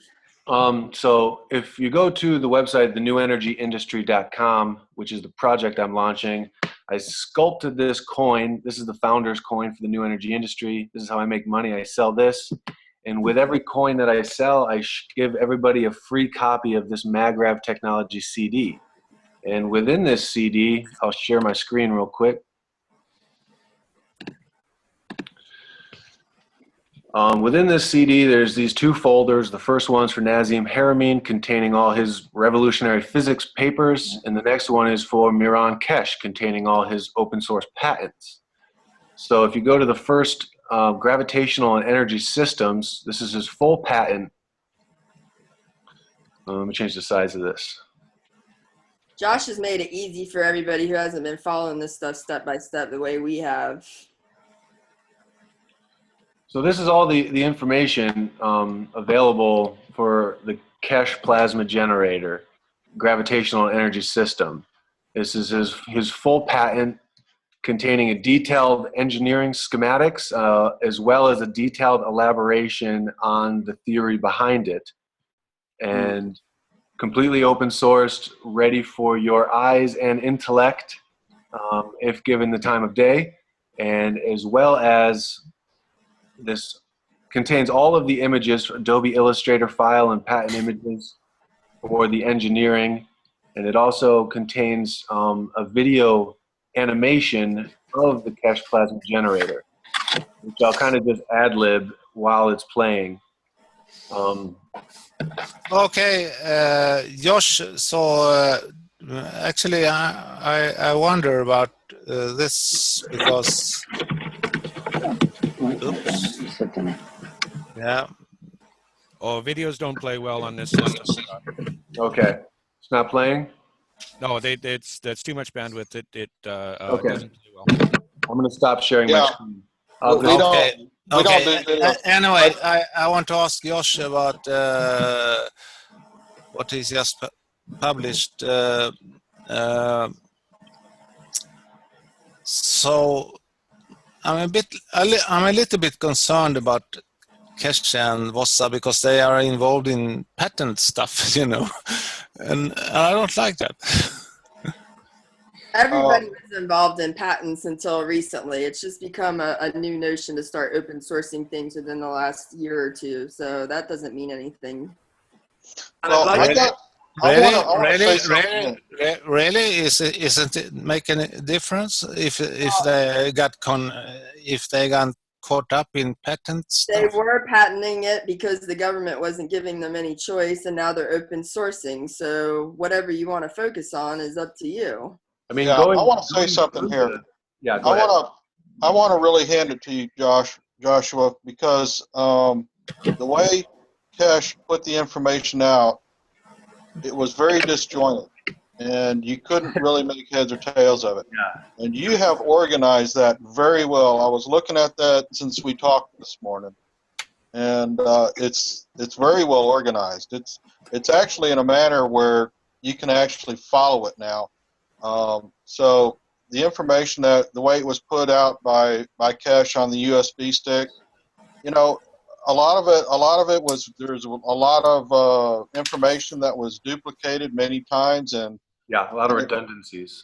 yeah, a lot of redundancies. And I really want to hand it to you because you really organized it very well. I second that. And boss, if you followed Kesh's story at all, he actually started off trying to open source to all the countries of the world. He wanted everybody to start working on it together, and they started fighting each other. I follow Kesh's all the time, you know. The only problem I have is I can't copy his tech and verify by myself. Well, that's because you don't understand his physics yet. Yeah, and he didn't give all the pieces to the puzzle because he's still holding on to that idea that he's going to bring it out himself. But the more the governments mess with him, the more likely he is to just let it all go. The boots on the ground replication of Keshi technology only really requires one very specialized tool, and that's a molecular vacuum pump. Because in order to get these generators to start, you need to have an extremely high vacuum inside. The way he described it as, if you put a single atom in a cubic meter of space, it will expand to fill that space. When the atoms are that big, they're very soft. It's like taking apart a cotton fluff ball instead of a glass marble. And that was the one, what he described as the error in our physics today is the physicists, they cram so many atoms into a little tiny space, squash them down into a big hard ball, and then try to pick little pieces off them. And you can't do that. You need to expand it, make it really simple.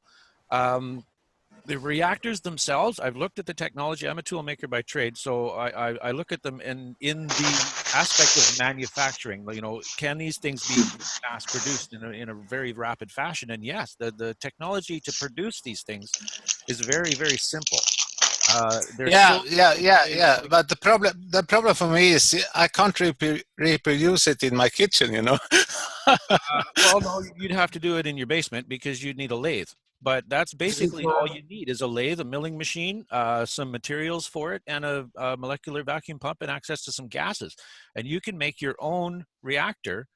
Anybody can do this. I've seen a number of different styles and a number of different materials. They've worked with using several different materials. They've made one out of glass. They've made one ceramic. They've made them out of different kinds of metals. They all work to different degrees, and that's one of the things that they're going through right now. Is they're getting all of the people who understand this stuff to make it the way they, you know, the way the individual thinks it should be made, and then they're testing each one to see how it all turns out. Okay, but John, have you been able to verify it yourself? I mean, that's my point. I don't have access to a lathe. I would love to build one. Absolutely tickled pink. If someone would offer me some shop space where I have a lathe and a milling machine and access to some materials, I will build the core of a reactor. And I have the tech to do it, and it's not that difficult. A third-year apprentice machinist has the tech to be able to create one of these physical devices. I also wanted to bring up, boss, if you look on YouTube and do a search for Mr. Fix-It Rick, MRFIXITRICK. That is Rick Cramden's website, and that's where you're going to find all of the public workshops that Keshi has been putting out, and they cover everything. They cover health and maggrav and energy and everything, and also some of the experiments that Rick has been doing just on his own, just because he's crazy like me. Some of the experiments are amazing. You will really, really enjoy looking through his stuff. I guarantee it. And it will give you ideas, and you will see even the initial test that Keshi put out, the initial plasma reactor that he put out was in a empty plastic Coke bottle with some bent copper rods, and basically proving the existence of what he has termed as GANs. And with this Coke bottle, I've seen the experiment. I haven't replicated it, but I understand how it works. And there's 4 copper electrodes just sitting in the atmosphere inside this bottle. And once you have a certain type of atmosphere within that bottle, you get electricity off of these elements. Yeah. Okay. Yeah. Yeah. Sure. I've seen the videos from Kesha also about that, but I haven't been able to do it myself. You know. Okay, so the only thing I can see that's getting in your way is you're not doing it. Because Yeah, might be so. I'm sorry to be blunt, but you keep saying, "Oh, give me something that I can do myself. Give me something that I can do myself," and there it is. It's right in front of you. Yeah. You can do all of this yourself. You can probably, even if you look around, you can probably rent a molecular pump to get the 14 or 15 bar of vacuum that's required in this thing. But that's the only really outrageous part of the whole manufacturing process is that pump. Mm-hmm. Yeah, for sure. Between what John's given you and what Josh has on his website, your kitchen could be looking different by tomorrow. Can I chip in here? Can I come in on my own radio show, please? No. I think that would be okay. Go ahead. You have 27 seconds. What do you want? No, I'm just kidding. I knew this would happen because, I mean, I just can't even get a word in, can I? I mean, look at you. You're just running and riding with it. It's fantastic. And anyway, I just want to thank Boss because, and by the way, Josh, Boss has got a 3D printer on that stand behind him. You can see it there. I mean, he's not mucking about either when he's been critical. But I think it's proved that he now needs to go and get one of your Tesla coins off you and get that, get your CD. Yeah, I mean, I agree. My goal is to, as soon as Miran Kesh open sourced his patents and I was able to download them, I immediately thought I need to build a global distribution network to disseminate this knowledge globally. So I organized it into a CD as a free gift around this Nikola Tesla tribute founder's coin. And so far I've shipped it to 24 countries around the world. You can just go on the website and order one wherever you are in the world, order this founder's coin, and you'll get a copy of this for free within the next couple of days. Did you include Sweden in those countries? Because Boss, Yeah. I think he's under orders now to order one right now. I already have founders in Sweden, but I want hundreds more. That's what it takes. Getting back to the collective conscious, it's going to take thousands, if not hundreds of thousands of people thinking in unison in order for this technology to get momentum and to start manifesting in the marketplace. It might interest. I found the number on mine, and it's number 531. So. Yeah, right. You got it early then. Okay. What does that mean, Joshua? Okay. The number 531. That's your unique founder number. If you go back to the website, you can find a page where you can enter that number and your name and email address and give a short elaboration as to why you became a founder. And you can be entered in to win a prize in the future. But essentially, each one of these coins is uniquely numbered to give it a kind of unique personality, a unique signature in the universe, with the goal being to connect a global family of men and women around the world, united under the vision of Nikola Tesla, a vision of a world that has direct access to clean and abundant energy. And now this is really truly possible with the recent discovery of torque in the fabric of space-time, which is depicted with this toroidal energy field on the back of the coin. Visual representation of the torque that is being harnessed via the Kesh plasma generator, via the Searle effect generator, as well as the basis of the physics Haramine is bringing forward, which has started a revolution in the world of physics. So those are the industry leaders. It might interest. Okay, so what do I have to pay for this fantastical coin? I paid $25 for my founder. Yeah, $24.95 actually. Free shipping globally. So if you live outside of the country, you'll save a lot more money on free shipping. You know, that's my old skeptics about things, you know. I don't want to pay. I want to have everything free, you know. Don't we all? I can tell you, Nothing wrong with a fair energy exchange. the amount of time I put into curating this information, building the website to display this information, making the videos, writing the scripts for the videos, Absolutely. filming the videos, editing the videos. It's absolutely honorable. You don't even have to, you know, justify yourself, because we're all, I mean, especially like half the panel is some sort of either healer, life coach, innovator, basement technician. So, I mean, everybody is looking for new paradigm ways to energetically support the thing which they love. And, you know, everyone's going to have someone who is a naysayer. And again, with, you know, you're asking these questions, boss, and then when someone's giving you opportunities, you come back with, no, but I don't want to do it that way. Well, you're cutting yourself off, and then you want to know why you can't do it.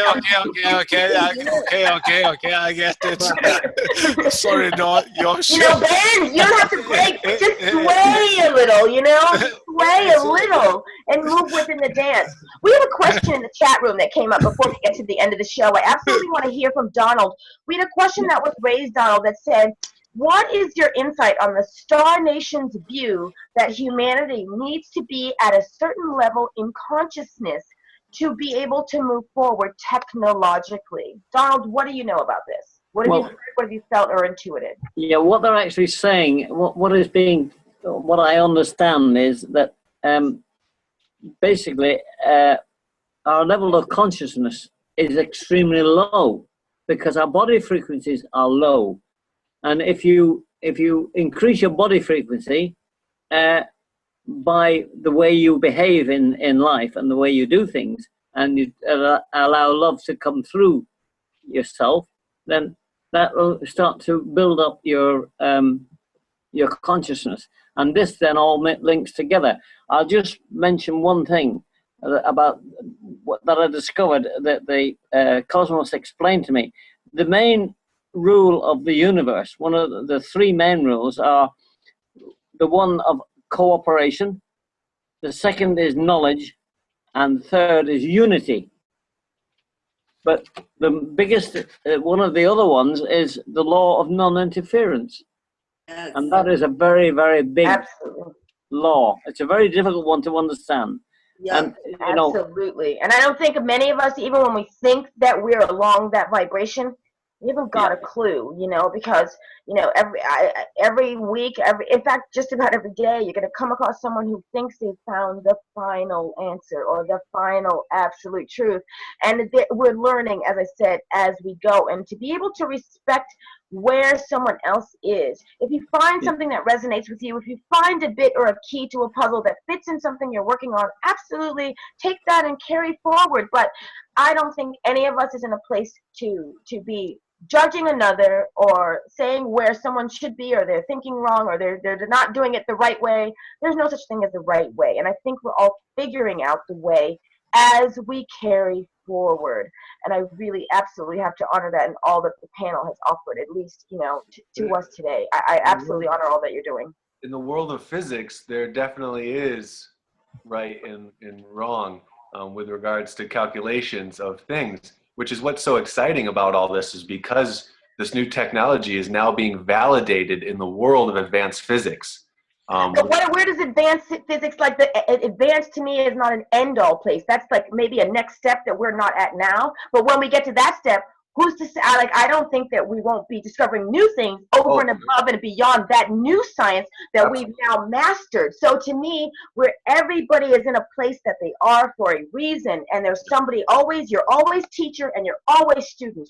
And I always want to remember and hold dear that truth to me, because I don't have any final answers, and I honor every time I have a conversation with a person who is moving forward. And what I accept today might be completely contraindicated to what I accept tomorrow, because I don't know where I will be in perspective. Sometimes I go to sleep and wake up the next day with a whole nother outlook than I went to bed with the night before. Sure. You know, I honor that. I believe there is one constant and universally accepted law, I believe, and it is love is the only way. Yes. Yeah, absolutely. And Donald, I think you'll be pleased to know that all of the New Earth leading edge consciousness people that are helping to create what's going on are all working under that prime directive of do no harm, Yeah. the non-interference, do not infringe on rights, like that. Yes. We get it, and that's what's happening right Well, now. it's also against cosmic law to judge other people. Yes. They say you mustn't judge. Right. By all means, cooperate with people and find out if the person is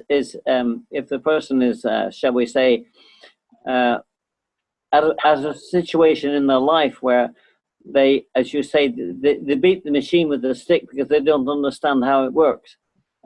When there is a hell of a lot of effort required to get them past that point. I know. I used to teach. Right.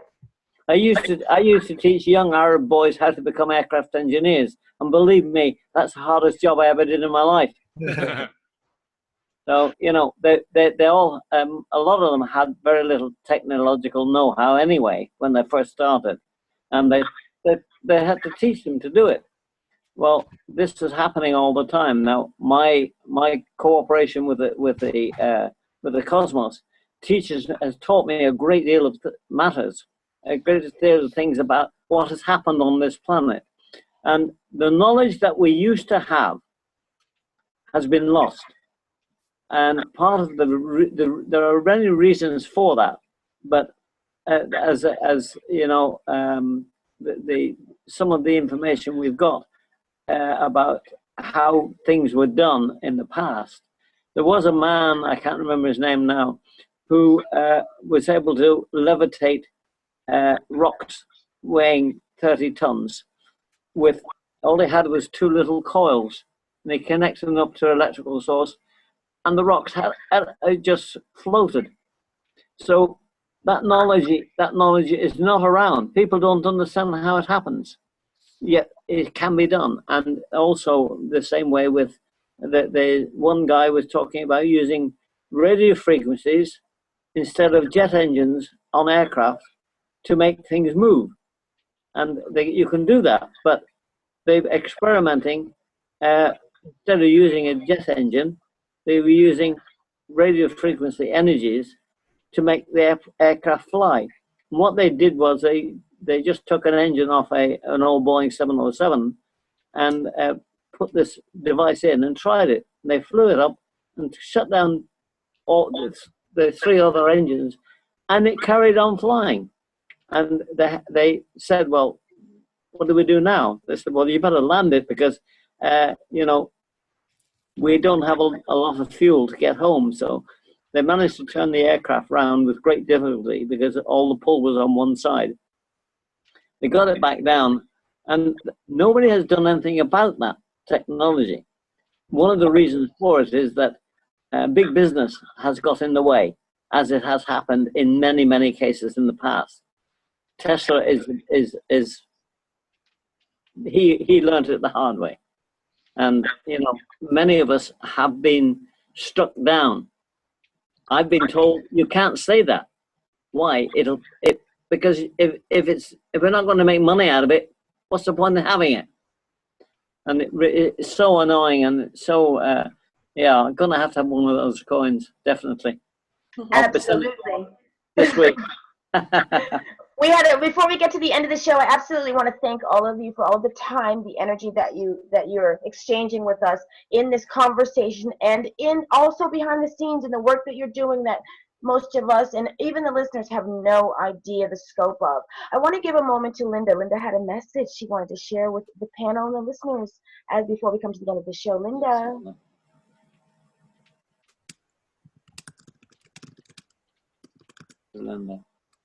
Linda, where did you go? I was unmuting myself, darling. Oh, don't get shy now. I hope I can get through this without bawling. Do your best, babe.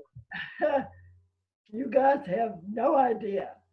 The goal in my life before I passed was to see all of us come together like this, and I cannot tell you what it means to me to be a part of this. All the groups coming together, all of us sharing and loving each other is just I couldn't ask for more, and I am so thankful to be a part of it. I don't do much, but boy, I'm here with you energetically all the way, and I You love do a lot. Stop it. I just I love each and every one of you so much for sharing. So I cried, but that's okay. We love you, my angel. And you support us, like I said. I mean, you send me like sweet little emails and stuff just out of the blue. I mean, just so like those things, people that stop by and just say, I wanted to make sure that you're okay, or have a good day, or I was thinking of you. I mean, you have no idea what that means in the work that we're doing. And we return it absolutely in kind, my darling. Okay? I spend a lot of time in research and following all of this so that I can share something that maybe someone else didn't catch. So, right, I love you. yeah, I love it. Dave, before I come to crumble to pieces, close the show. And boy, am I going to close the show, because I've got 4 more spaceships outside here. This energy meeting here has right up here, and you want to see the film I've just made. Well, I'm on and off line like I'm on and off like a bloody ragman's trumpet, to tell you that. I keep going offline and coming back on again.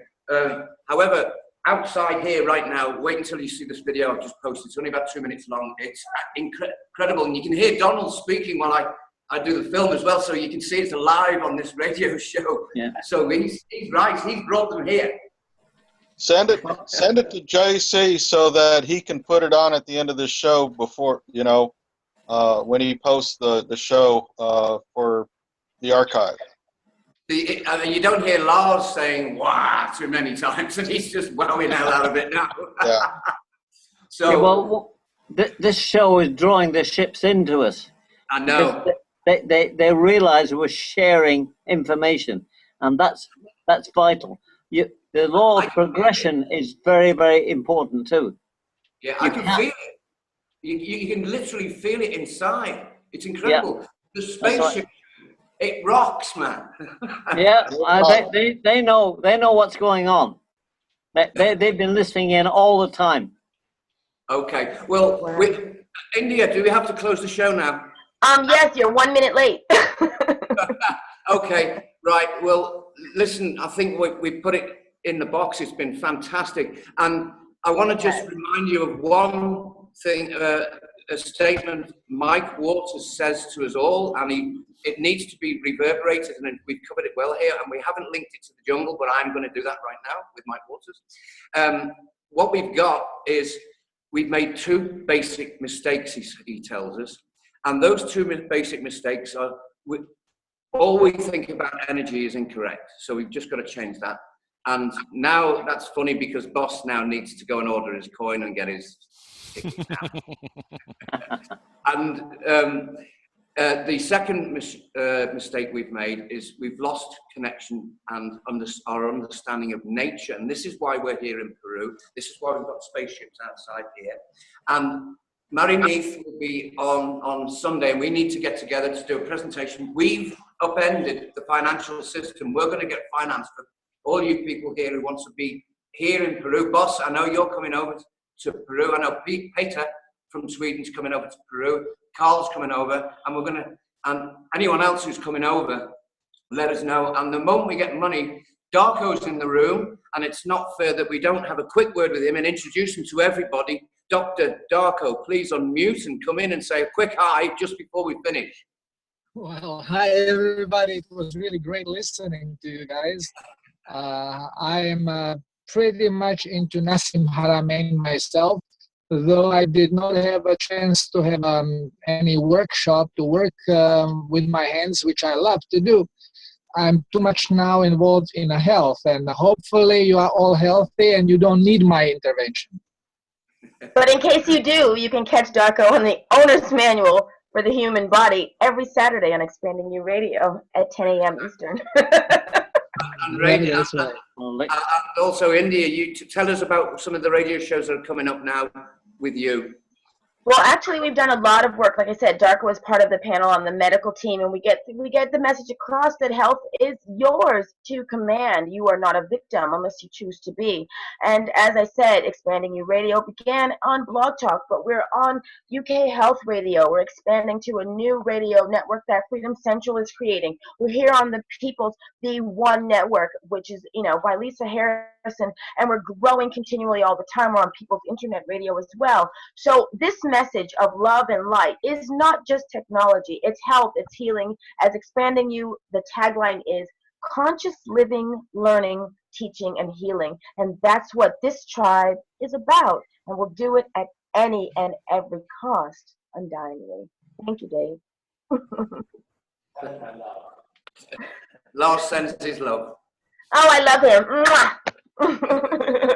Thank you, everybody. This has been a fabulous show. It has. And been more than a fabulous show. It's right outside here right now. We did that. All of you did that. Thank you very much for bringing them here. Thank you, Josh. Fabulous explanation of how things go. So we're going to stop recording now. Thank you, Josh. Bye, everyone. Cheers, man. Bye. Lovely being here. Thank you. Thank you, Donald. Cheers all. Love.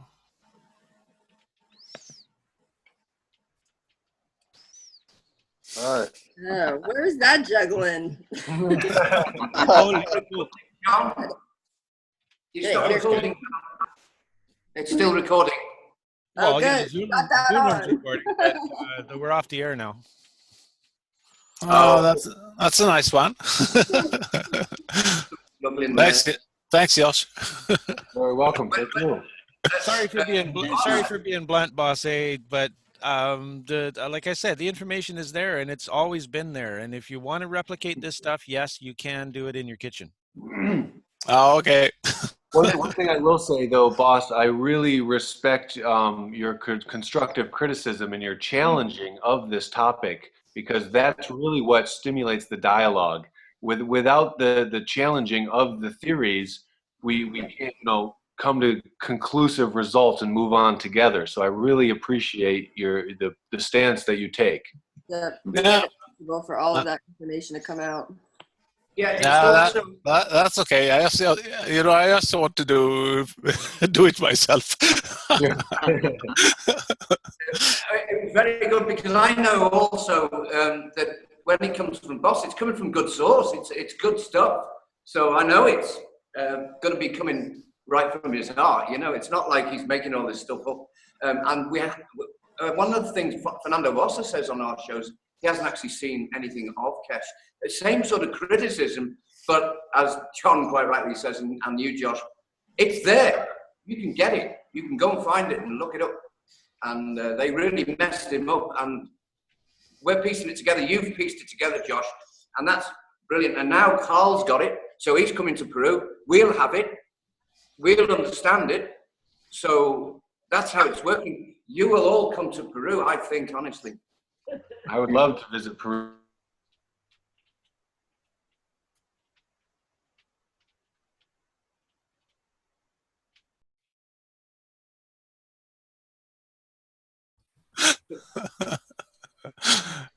That's a real beauty. Inside that pipe, amazingly, these balls fitted. The kids have the answer. These balls are right along that pipe. There's a bit of space so they can move around. And basically on the principle of water being on this side, and air being on this side, when they get too much pressure and they squash, they go pop, and that goes and hits the check valve, slams the check valve shut. The water has to go uphill. Simple. Kinetic energy. That's it. Yeah. The best technologies are people. They're leaving now, so they're going to. I'm going to photograph them leaving as well. So Lars just told me, and they are dramatic when they leave, man. They really leave. Get out there and photograph them, videotape them leaving.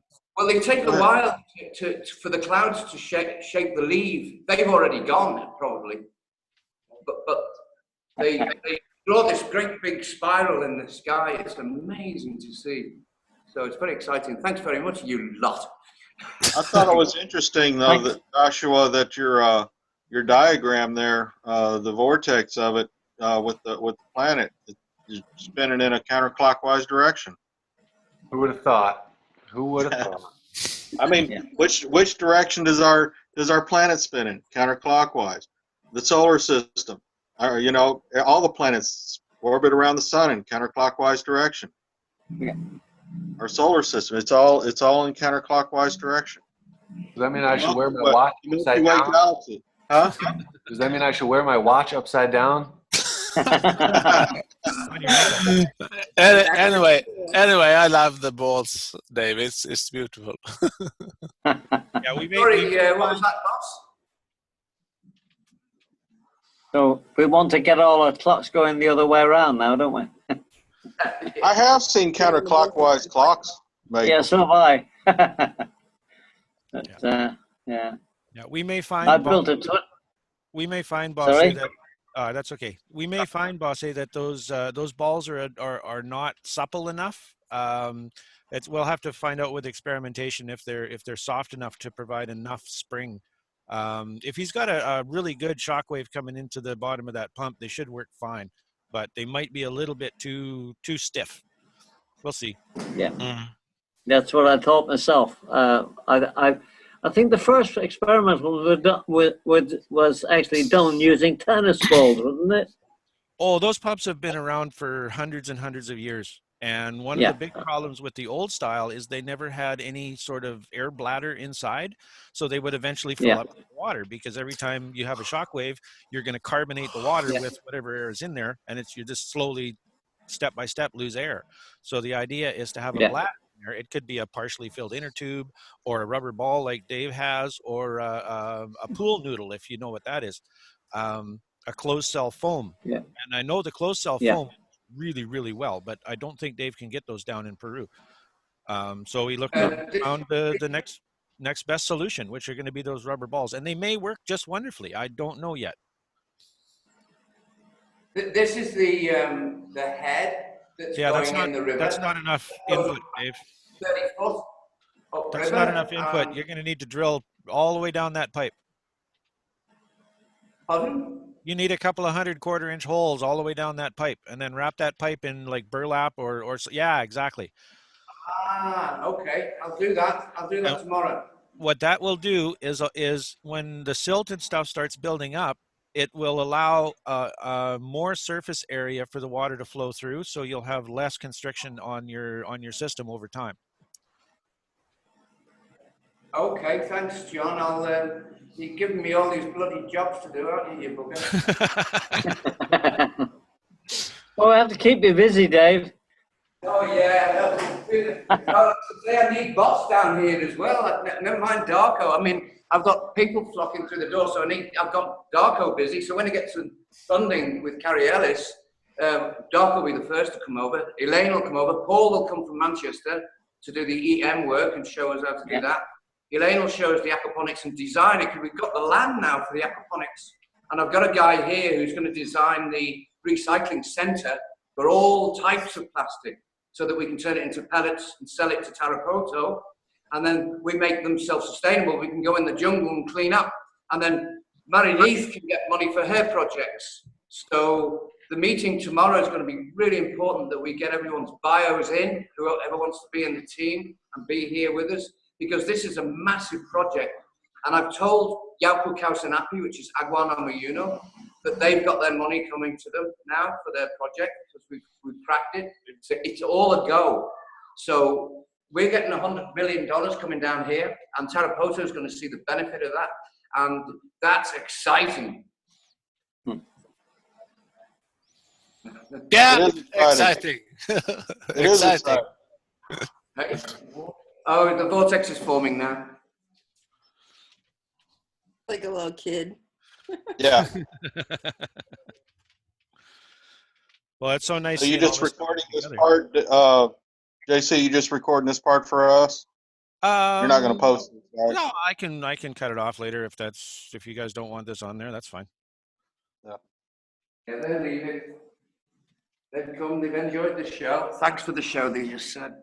Thank you very much.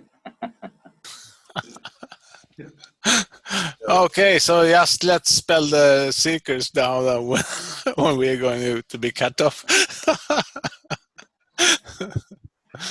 Oh, sorry. Okay, well, I hope you get, Josh, I hope you get some more takers. You've got one, because he's under orders. He has to go and buy one now. But I hope you get more takers from this particular show. It'd be great, you know. That was like a magnet to us, fellas, you know. And that's how we. Check out the website. I put a lot of time in the videos that are there, particularly on the homepage, Learning Network. So it's only going to take 4 or 5 minutes to watch the videos, and then maybe you'll learn something. It'll be exciting, and then we can move forward. Well, don't be surprised, Josh, if in 2 weeks or so you have a rush of orders, because there is a lot of people that listen to this show. That's my goal. I mean, I focused first on building an effective business model and distribution network, so that once I start marketing and promoting it, it can handle, large influx of orders instantly without stopping. So I'm ready. I'm ready for it.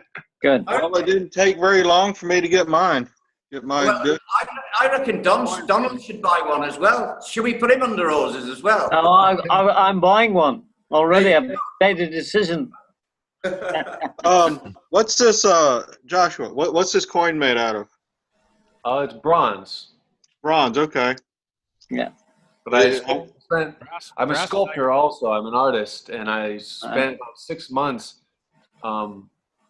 working with a coin company to sculpt the image of Tesla on the front, as well as the image of the vortex on the back. So it's an original piece of artwork. I sculpted myself, and now I'm starting to kind of empower this project. Yeah. Well, comes in, goes to education, and I'm going to start a speaking tour come 2015 to travel around giving presentations, as well as a laboratory tour where I visit the Spaceship Institute in Italy. I visit Searle Magnetics in California.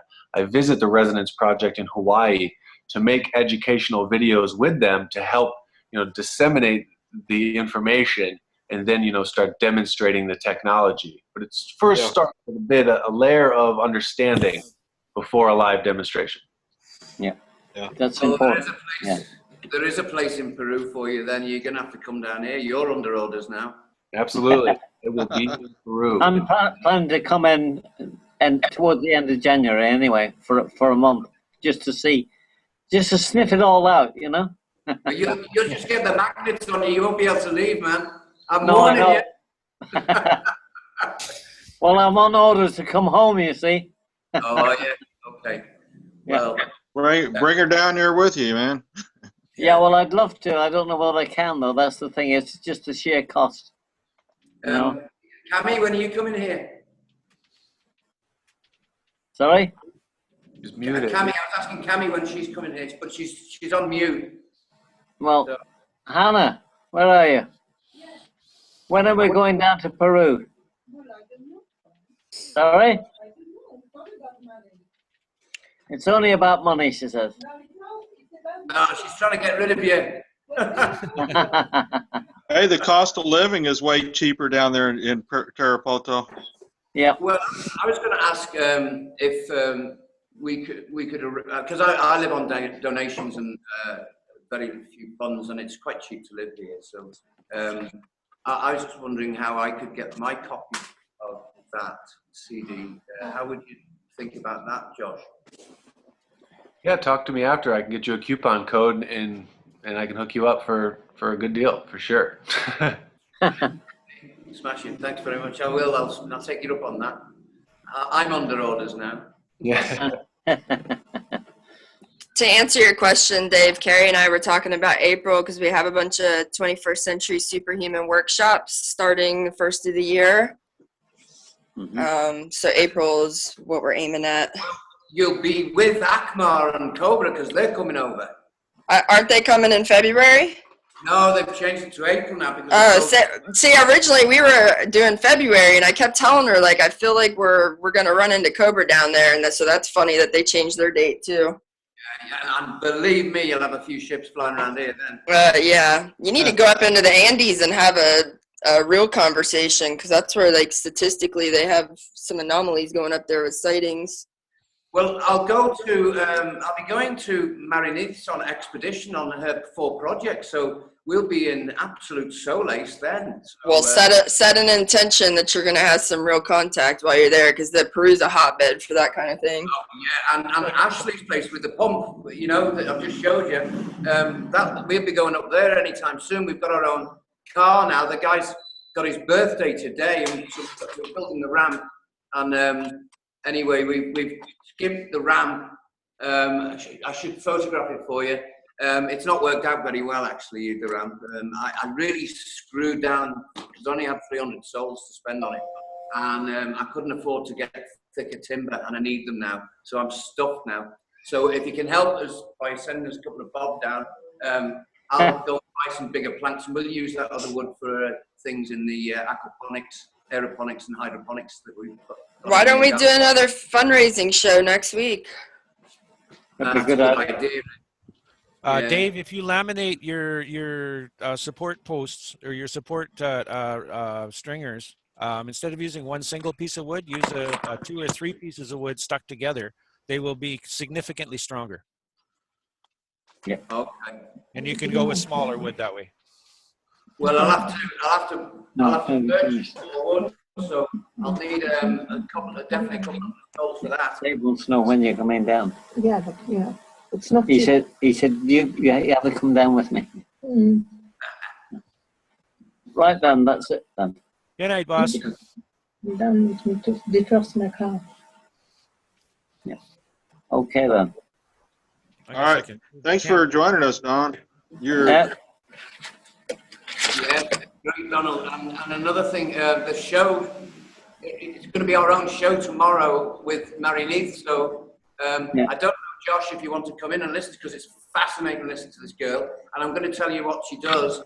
She's literally got 160 communities that beat off the conquistadors. Yeah. And contacted them, and they have got the knowledge of the plants. They've retained it through generations. She's got that knowledge, bringing it to us. And they know that we're here and we've got this friendly technology like the light Mandela that we've got here. Yeah. Fuse language into you, and we can fuse a language into your DNA, and you can speak Spanish. Well, it's amazing what is going on down there, and also I am very interested in the aspect of the plant life and what can be done with it, because the locals will all know it, but you know, I've read all of the anesthesia books, so I understand a lot about that as well. Well, Mariniz said that she used to hug a nice breasts tree, and guess what? She's got nice breasts. The ancient knowledge that's down there, they're ready to release it. They're just waiting to find some uncorrupt modern people to release it to, is what they keep saying. They found them, haven't they? Because I was told that I was going to meet a wise old man with a hat, and he would speak very wisely. You'll know him straight away. Yeah. I got that in one of my pineal gland times. Plus, I got the light Mandela. I got that was my second. The visuals of the sacred geometry light that I saw that 2 years before when Cobra came, and then when he switched the light Mandela on, I went, that is it. And I also met this guy, and he's the president of the Quechuan Society of the Yauku Kausanapi project. So I've taken on board his project. So that's how it's working here. It's just happening. There's nothing you can do to stop it. That's how it's working everywhere for people that are aligning with their right minds. Yeah. Hey, Dave. Yeah. Just to let you know, I just went ahead and donated the money for Rebecca's ticket. Damn, brilliant. So let's get here. Come on, man. You wonder. Rebecca's a beekeeper. She's a permaculture expert. She's a class act as well. And that's brilliant. Thank you, Carl. Yeah. Wow. So I just put in there for Rebecca. So. You know what Oh, okay. So I have to get it to her, do I? Well, yeah. I mean, that's the only way I know how to. Well, I might be able to buy a ticket with him, might I? Huh? She's coming by bus from Bogota. Yeah. So, oh, fantastic, Carl. Blind. It doesn't matter which end of the trip you buy the ticket on. Well, I mean, I'm going to be using our motor car to pick her up anyway from the bus station. So, and we've got our driver, as I say, he's run off with the car today, so we can't have the car because it's his birthday, and he'd probably be on the piss. But so anyway, we've got this beautiful little motor car now, which is on. If you look at the program on xi4.com, you see the photograph of it. And yeah, I'll look on the site later on. With our new T-shirts as well, Mission Impossible shirts. So you'll be able to be picked up, and we'll be driving all over the place with our T-shirts on now. So that'll be cool. Yeah, good. So, we need to find you an artist down there to come in and paint the inside of that office. Well, when I come down, that's one of the things I can do for you. Okay. Well, we want to put a giant. We want to put that mandala on the wall. Yeah. Or that one, actually. You can see the back. Yeah. On the wall, the Rave Mandela and the I Ching and all that. That's a bit of work, that is. Yeah. Vasa told me that Josh is a sacred geometry artist. Is that right? Ah, gotcha. I'm an artist on many different things. My favorite medium is sculpture and drawing, but I do like sacred geometry, yes. I feel like just drawing sacred geometry in general is kind of like a meditative practice. It is. Yeah. It's an activating thing, too. Yeah, very much. Yeah, I found that the Cosmos was showing me various things like that, and I drew up some of the things they were telling me, and the effects it had on me was amazing.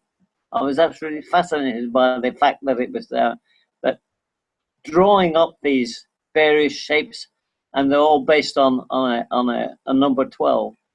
They told us that what we wanted was a 12-sided building, and get inside that, and boy, doesn't it change people.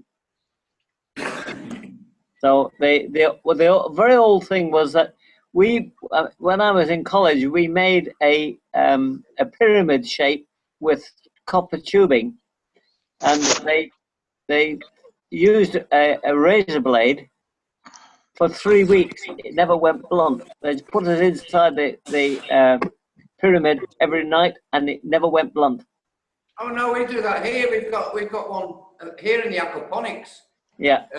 We got a pyramid there. Lars is managing it, and we're going to put the macabre in there. We're going to put the seeds in there. We're going to grow the nursery at the bottom in the bokashi that we've made here, and therefore that will be the best aquaponics nursery.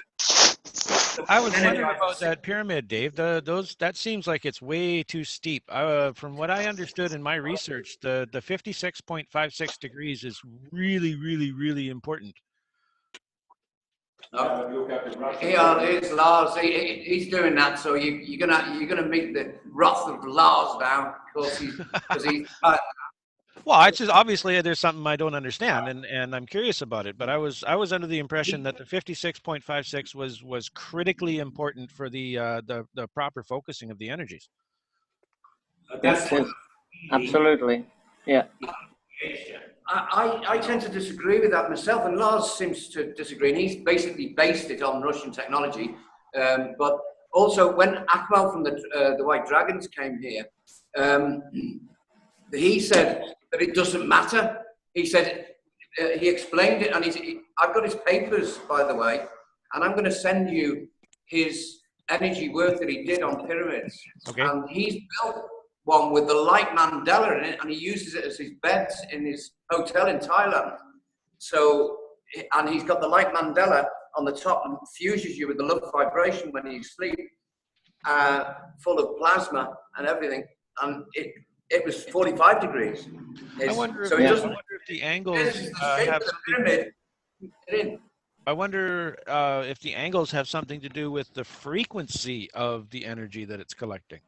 Yeah. Yes, Yeah. it has, because it has to meet like in the queen chamber and directly divides up in 3 spirals, and then it goes up to the king's chamber, and that the angel at the top is only for like initiation first in the king's chamber, then the initiation becomes the healer and do the healing work in the king's chamber.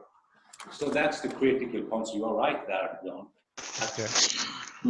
Did any of you guys see that Ancient Aliens episode where they featured that scientific study where they put a pyramid in a centrifuge and proved it to be the only thing they've ever discovered on planet that could actually block radiation from within? Yeah, it does. Yeah. That was but interesting. That's quite a. We're going to be building that. We'll get. Okay. Yeah. Sorry, are we done? Okay then. I think it's time to. I don't know, but I got me a nice piece of apple pie to eat. Oh boy, aren't you lucky? I've got a bed that keeps saying, "Come and lie in me." Okay, you go, Donald. But after this, I don't think I'll be able to sleep for a couple of hours anyway. Well, Yeah. say thank you to the folks My upstairs. mind is boggling. It's full of all sorts of stuff now. Oh, it happens every week, you know. Yeah. Well, I'll look forward to the next one. Yeah, well, last week we had Mike Waters on and Carl come on and blew everyone's head off the shoulders. It was a laugh, it was, I tell you. And this one was the same as well, you know. So, what did you say, Carl, to Mike Waters? It was hilarious, wasn't it? It's worth watching it just to get that bit. Well, we were just talking about his, his water turbine, and that his water turbine that he's the turbine, well, water or air turbine, it's so much more efficient that the power increases on a cubic level, and yeah, that's a rendering of it a little bit. Yeah. But anyways, I figured I can put one of those on my trike, because the power level to increase the speed is only on a squaring. So you need to square the power to, for increasing the speed. To double the speed, you double the power needs. But with this turbine, it's cubing. The faster it spins, it's cubing the power output that it can put out. Yeah. Well, that'll give me a point where I could put it on my trike and make all my electricity off of that. He said, Mike Waters said, bloody hell, stay well away from it then.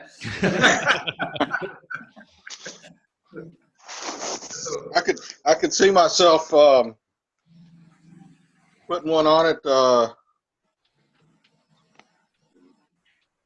having the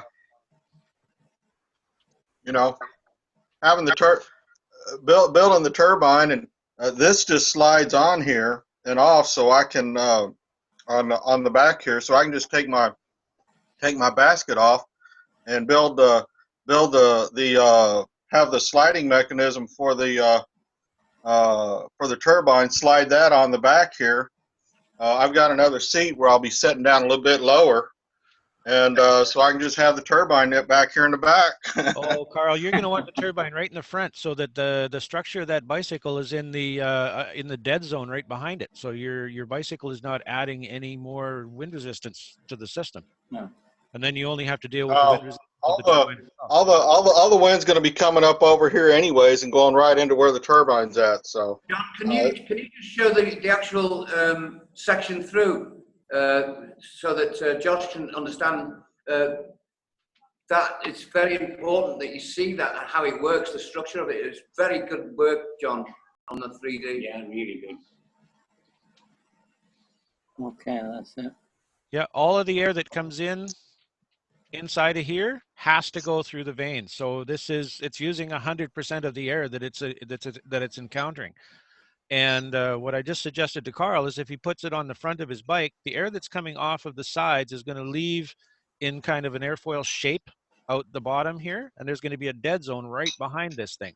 If we put another cowling underneath this so that we can utilize that dead zone, we can almost eliminate the wind resistance or any vacuum created by low pressure areas from that wind resistance, and increase the efficiency again. Another, well, rough guess, probably 10 or 15%.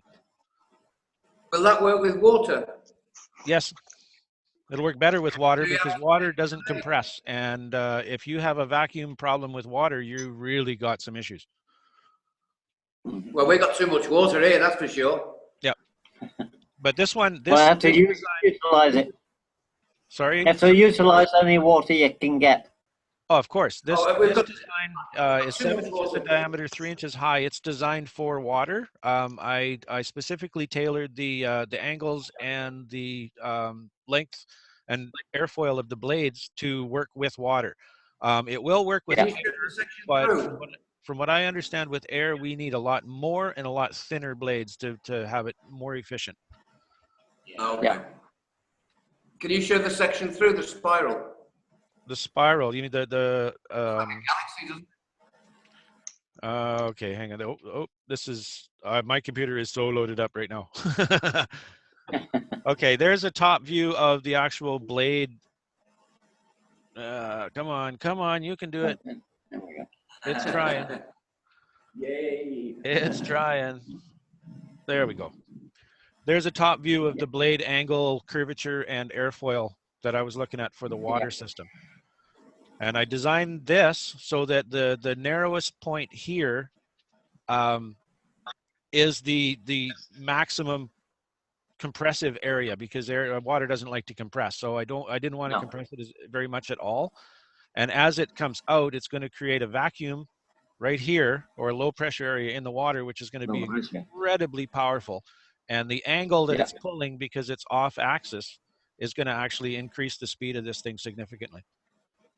So where would I put that in a river?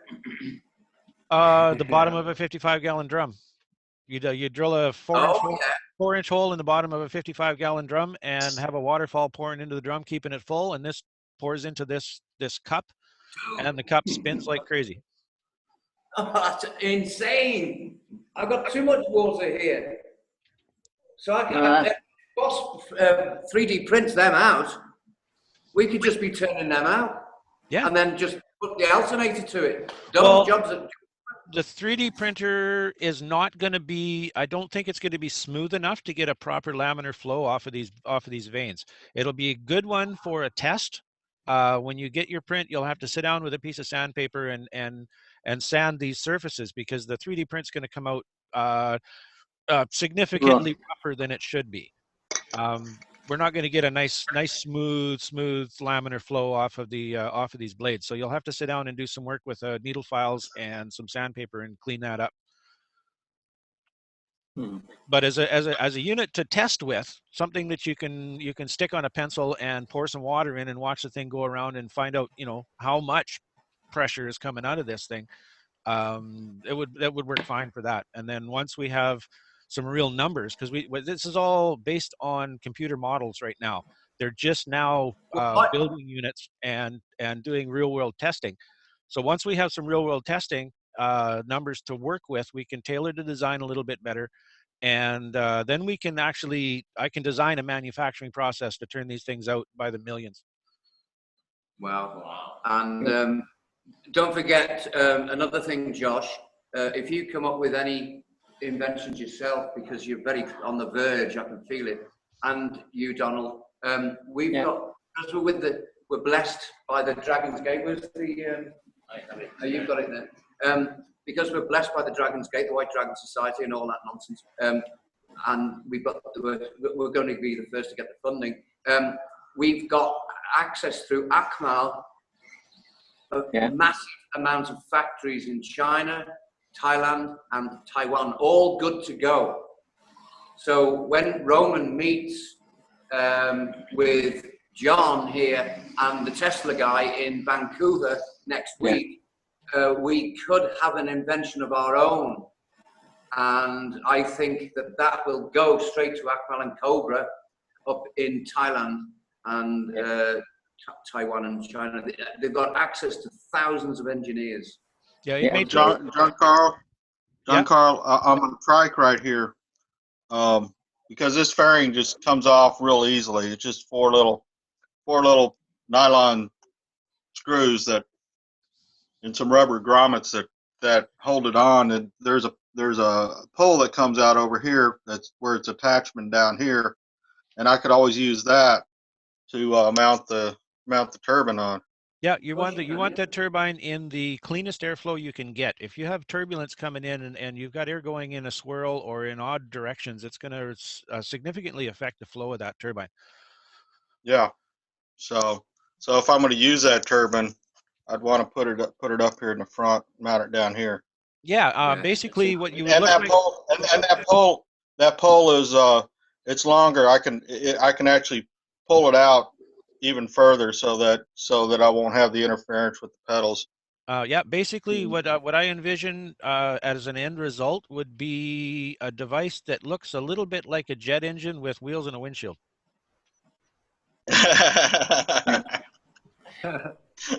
Well, the thing is, the air would come into the front in the center where you would normally see the hole for the big jet engine with the turbine spinning around inside of there, but it would leave around the outside. It would leave and run along the outside of the shape, but you'd have a kind of a teardrop, sort of a long john donut kind of shape behind you that you're sitting in, because that's going to be a fairly dead zone.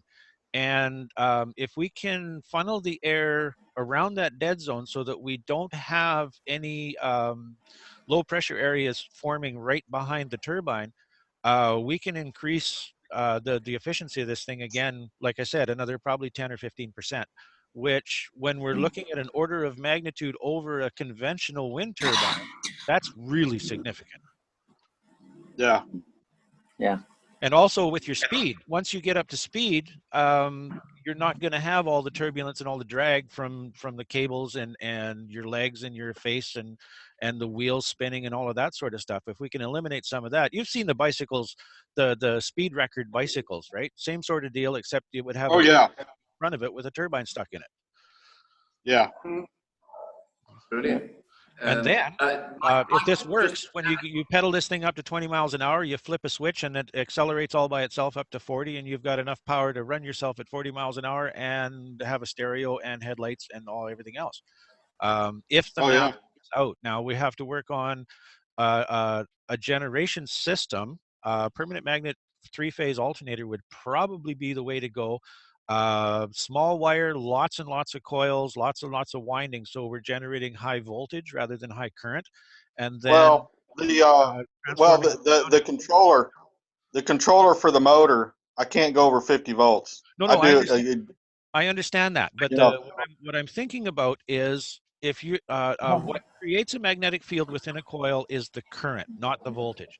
So we have a generator that is designed to generate extremely high voltage and very low current. There should be very little resistance to it spinning at speed. And then I just have to transform that into low voltage. Oh yeah. You run it through a microwave transformer backwards, and you know, a step down transformer, and then rectify it into DC, whatever you need, right?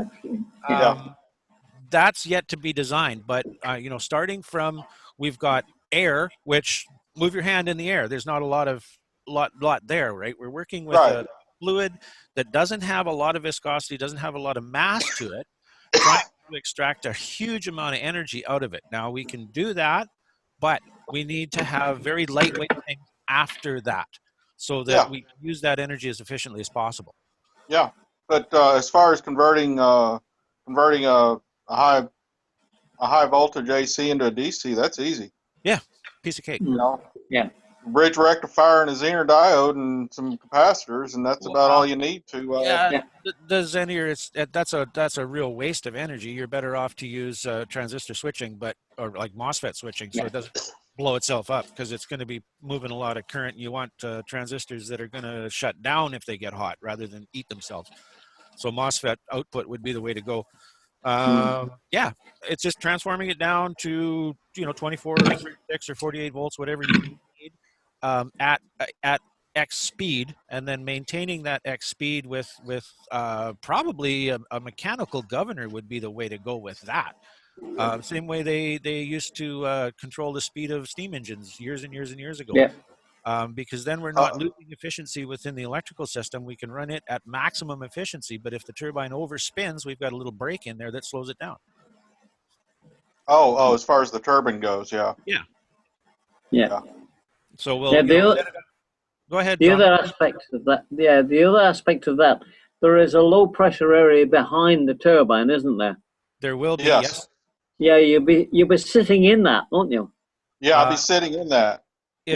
Unless we encapsulate them, and then we can eliminate that low pressure area, which is going to create a tremendous amount of drag on a 3 or 4 foot turbine. Might throw him out of his seat, throw him off the bloody bike.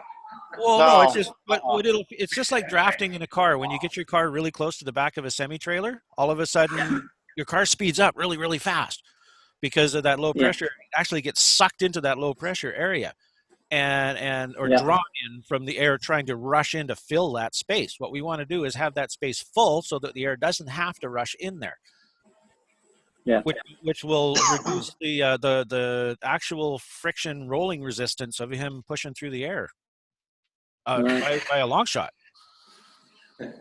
Yeah, that makes sense.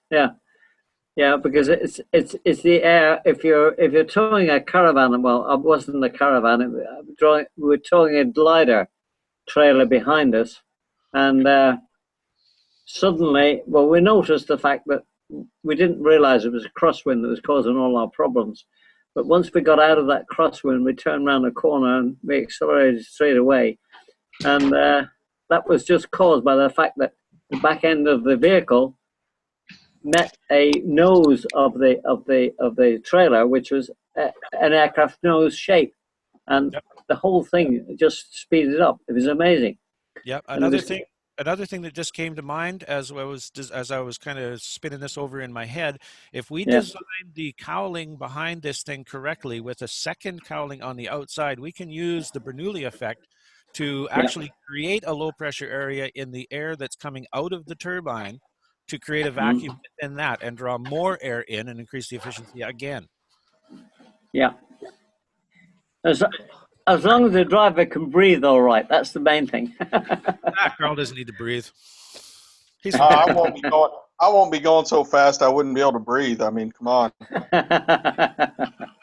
It's just a thought, though, isn't it? We're only not unless I get that thing to actually levitate and go through the air. Then there might be a problem with it. Well, in theory, what we're talking about here, Carl, if you change your wheels to vertical thrust turbines, electrical vertical thrust turbines, once you get this thing flying, it will fly itself. It's you stick it on a glider with an electric motor on the glider, and once the glider's up to speed, it'll go forever until something breaks. The ramifications of this are mind-boggling when you really start digging through it. When I first saw it with Mike Waters, I went, wow, I don't even understand it. Right, John, what's this all about? And next minute, it's all now nice and clear that we can connect that to an alternator, and that's it. Well, I told my mom. I told my mom today that don't be surprised if after I leave to go down to Peru, if I don't just show up and you see me come down in your backyard on my tricycle. Yeah. That'd be a fun trip, wouldn't it? I'll tell you what, we are going to invent something because we've already invented stuff. So we are going to invent something, and we're going to have. And Don, when you come down here, Donald, I got some jobs for you. I tell you. I bet you have. I bet you have. Well, here's the thing: is this trike right now, the way it sets, weighs about 80 pounds. Okay, so I can very easily do what I want with it and still keep it. I get it to go through the air. Anything under 1,000 pounds is an experimental ultralight. Those things are not regulated. Yeah. Yeah. So, I'm talking about,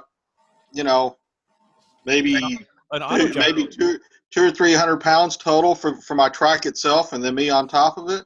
You know, that'd be if the efficiency of the turbine is sufficient, and the efficiency actually the efficiency of the system is sufficient, this would work with an autogyro. Yeah.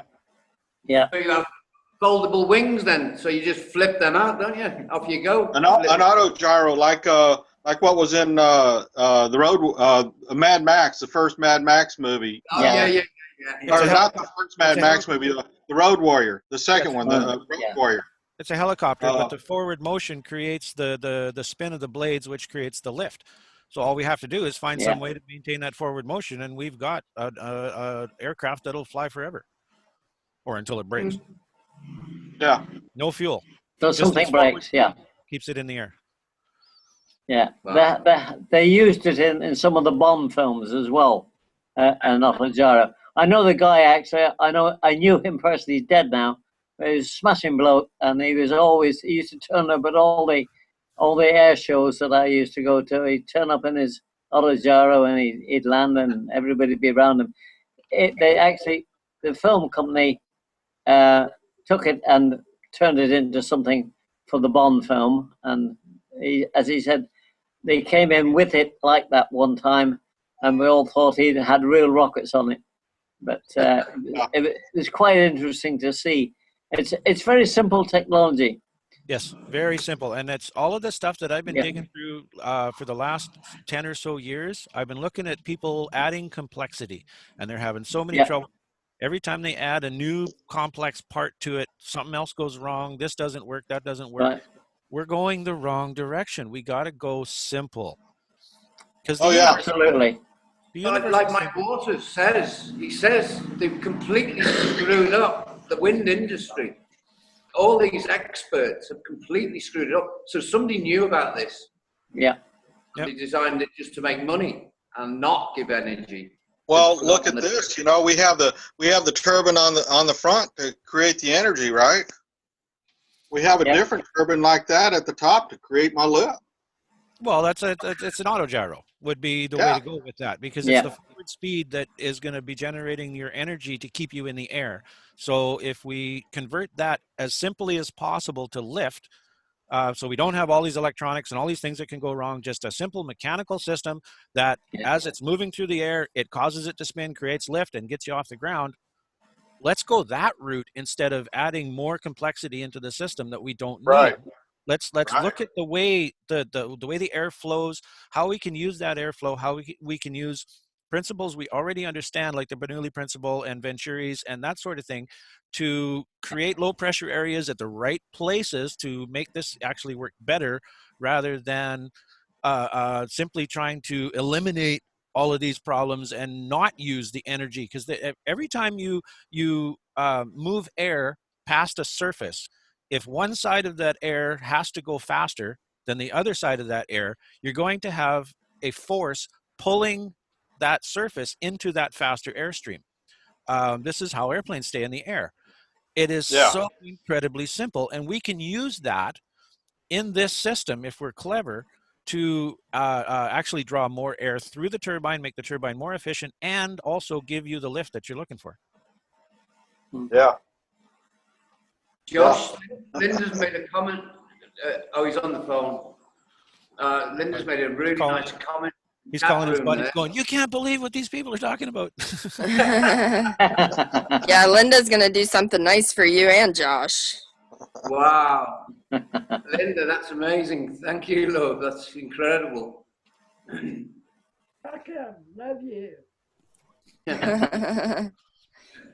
Donald, I would be really interested in digging into your brain in the aeronautics aspect of it. I know you dealt with the electronics, but do you have any structural experience, any working with the actual airflow itself? Well, what I had to do a training course on helicopters and how helicopters operate, because I worked on this flight simulator, the first flight simulator for helicopters ever made. I worked on that. And that was an accurate synchro and servo system, not electronic. Okay, That's not quite what I'm looking for. I'm looking No. more for somebody who understands the microscopic or the molecular aspect of the airflow over a surface, such as a wing. Yeah. Somebody who's well versed in high performance glider design would be somebody to talk to Yeah. for this. Yeah. Yeah. No, I know people in that field, but I don't know where they are now. I work with them because, but Well, now I'm that sorry. I put out I there have the basics. That's all. yeah, now that I put it out there, you probably get a phone call from one of these guys, and hey, I haven't talked to you in Yeah. years. So Yeah. be aware that it may happen. It might happen. Yeah. Yeah. Well, the point is, most of the people were shall we say past the middle age stage of their life. So I'm not sure how many of them are still alive. You know. Hey, That's I'm always. 52, so don't worry about it. Yeah. Well, you know, it's I tend to forget that because age doesn't mean anything to me anymore. I don't take it into account. Well, if you really look at the body system, there isn't a cell in Yeah, your body that's older than 7 years. that's right. Yeah. So I guess I'm not 50. I'm 7. Well, that's right. That's right. And Can't get any 7'5". older than 7. That's all Yeah, there is to well, it. the ideal age is supposedly for a male is 35 years of age. So that's 5 times your cells have been replaced, and I Yeah. think it's a great idea. Like I'm 77 now, so that's an interesting number as well. Donald, Well, it's sure nice to have you around. Yeah. can you hear me, Donald? Sorry. Oh, you got to be a lot louder, Linda. I can't be. My voice is very, very quiet. Lean forward. Get closer to your mic, Linda. Can you hear me, Donald? Just about, yes. Okay, let's see if I can get closer here. I just want to say that at 77, my wife got approved, and damn it, so can me and my husband at 72. We keep Yeah. saying yes, but we're going to visit over there. I'm telling Dave now. He keeps asking, and I'm saying yes. At some point, we'll be there. Yeah. Good. Good. You know, it's actually the age thing. There is no need for your body to age and die. The cosmos explained this to us. It's all in the mind. If somebody tells you that something is wrong with you, 9 times out, like people go into a cancer clinic and they say you got cancer. The only thing they think of is dying. They don't think about fighting it necessarily. Most people just give up and say, "Okay, I'm dying." You know, I've been working with a chap for the last 5 years who's got Parkinson's disease, and they said to us, "There's nothing we can do." I said, "Rubbish! You can do a lot for him." And you know, but the trouble is, they've convinced him that the only people who can help him are doctors. You know, and he told me to go away. Well, in no polite terms at all. The only person that can actually help him is himself. Absolutely. I I got told to him. tell you something. Yeah. A couple of days ago, went and saw the movie The Theory of Everything about Stephen Hawking. Yeah. Very, very wonderful movie. I highly recommend going see it. Yeah. You know, when he was diagnosed with ALS, Yeah. he was given 2 years to live. And here he is. He's 72 years old and still going. Yeah, I know. He's an amazing character.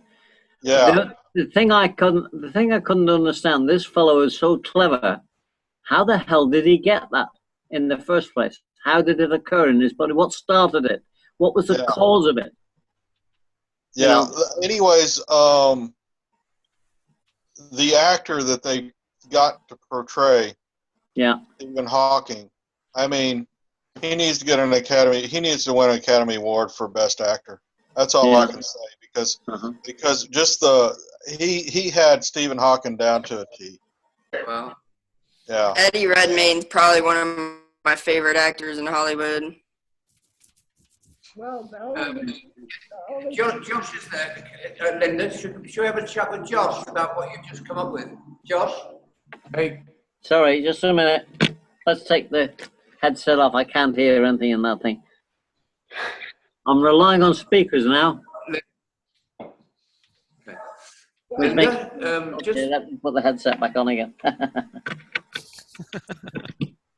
I just used one side, I think. I actually haven't seen the Stephen Hawking's movie, the movie about his life. I haven't seen it yet. It just came. Yeah, it just came out.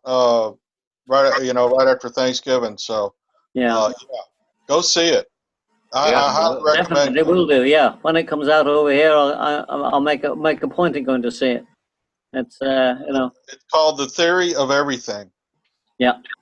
And it's really about his personal life. There's not really much science that's in there, but it's such a touching and moving. It's so nice to see a movie that is all positive, that doesn't take you on a roller coaster ride, from the get-go, and where you never can catch your breath, and there's not all kinds of explosions and so much excitement that you don't know what's going on, Yeah. It's really a good movie about his life, and it's wonderful. It's a wonderful, touching movie. But somebody said if the power of positive thought has got anything to do with it, he's the man. Oh yeah. Oh yeah. What I would like to say is that I was told I'd never have a child. I have a 43-year-old son in perfect health. I was told I'd never walk again and that I'd never get better. And I've cured myself of everything except regenerating the nerves that are dead, which is why I'm in this chair. Although I do walk, I still have the nerve damage that I have not learned how to do that part of it. I've cured myself of everything that I've ever had except this. So that's where I am. Yeah, that's a pretty good machine. The Rife machine is even better.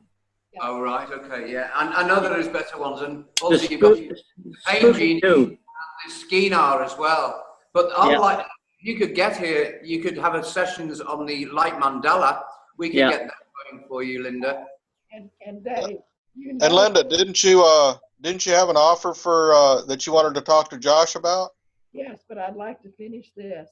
The only limitation I have is being able to get my hands on what I know is there to do what I need because I don't have the money. That's where so many of us are. But I've not given up on finding a way to do that. Okay, so I'm not giving up, guy. I'm still doing it. I will do it. Anyway, yes, Dave, Josh, if I go ahead and pay full price for Dave's Founders Cohen, can I just go into your site and pay for it and say for Dave and you can get it to him yourself? Will that work? Yeah, you just specify the shipping address to where you want it to ship to, and that's where it'll ship. Okay, so Dave, you can give me that in the Skype room or whatever, okay? Yeah. I'll do that. That's great, Linda. I mean, yeah, and that appreciates Josh's work as well, because we are all here to appreciate and promote Josh's work. Yeah, and I'm extremely grateful because I've been working full time on this project for a year and just kind of skeeting in on super broke and getting ready to reach that next level. I know the feeling. Yeah, we're all being put in that position, I think, for a reason. It's not a coincidence. No. No, it makes us think about different ways of doing things. Because you'll be super rich when you get here, I tell you. Yeah, we're already super rich in the energetic realms. Nice. That's what it's all about. Starts first there, and then the financial energy will. We're the richest people on earth in that realm. Yeah. Well, the human body is all energy, right? Yep. It's an electrochemical process that's going on all the time, and if people only understood that, it's the interference with that causes your problems. You know that the doctors and the pharmaceutical companies are killing us all slowly by simply masking what is wrong with the body. They're not looking at what's wrong with the body. All they're doing is looking at how they can make you feel better.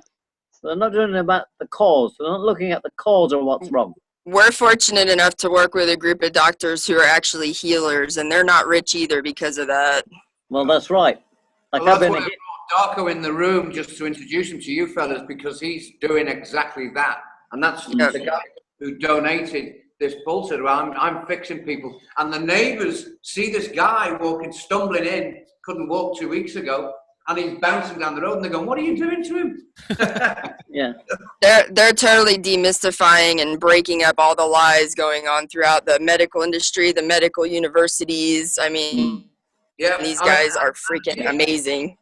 And here we've got a hospital, a big one, and we're right next to it. So when you actually come here, you just ask for this hospital congentia. And right opposite that, 24 pharmaceutical shops, love you to be in pain and love you to give you some toxic stuff for your pain. Yeah. What a system. They're called pharmacies, not pharmacies. Pharmacy.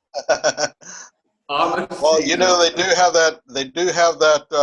That RX that is a warning. Yeah. Poison in their name. And also, I'll tell you another thing that, because what we do, Josh, when the Spanish people come around, because Darko can speak Spanish, he's got his Venezuelan wife, so they come in and just like this, go into a room and tell them what the problem is. And we've got a guy coming here now who's going to be cured of diabetes in 3 weeks. That's right. Yeah. Yeah, I've seen that. I've got a friend who's got diabetes, and we've got him. I read something on the internet recently that one of the best things to sort out your sugar level in your blood is to eat lots of bacon. Fatty food, Yeah. Darko. Now You got to replace your sugar for fat. Yeah, we actually just did a show on the kidneys and that this morning. It was really fascinating. Yeah. Well, that's why I don't. Getting people off of dialysis. This, Yeah. by the way, is chuchuasi from Peru, and it's the cleanest form of alcohol drink that you can have. Yeah. And it's made from the goodness of all the roots, rather like ayahuasca. Yeah. All these other roots, 7 roots in this one. So Yeah. it's a very clean drink, very clean. Yeah, it sure messes you up though, Dave. Yeah, it does. Towards the end of the day, you know what I mean? I never have it until about 8 o'clock or something like that. Well, That's hilarious.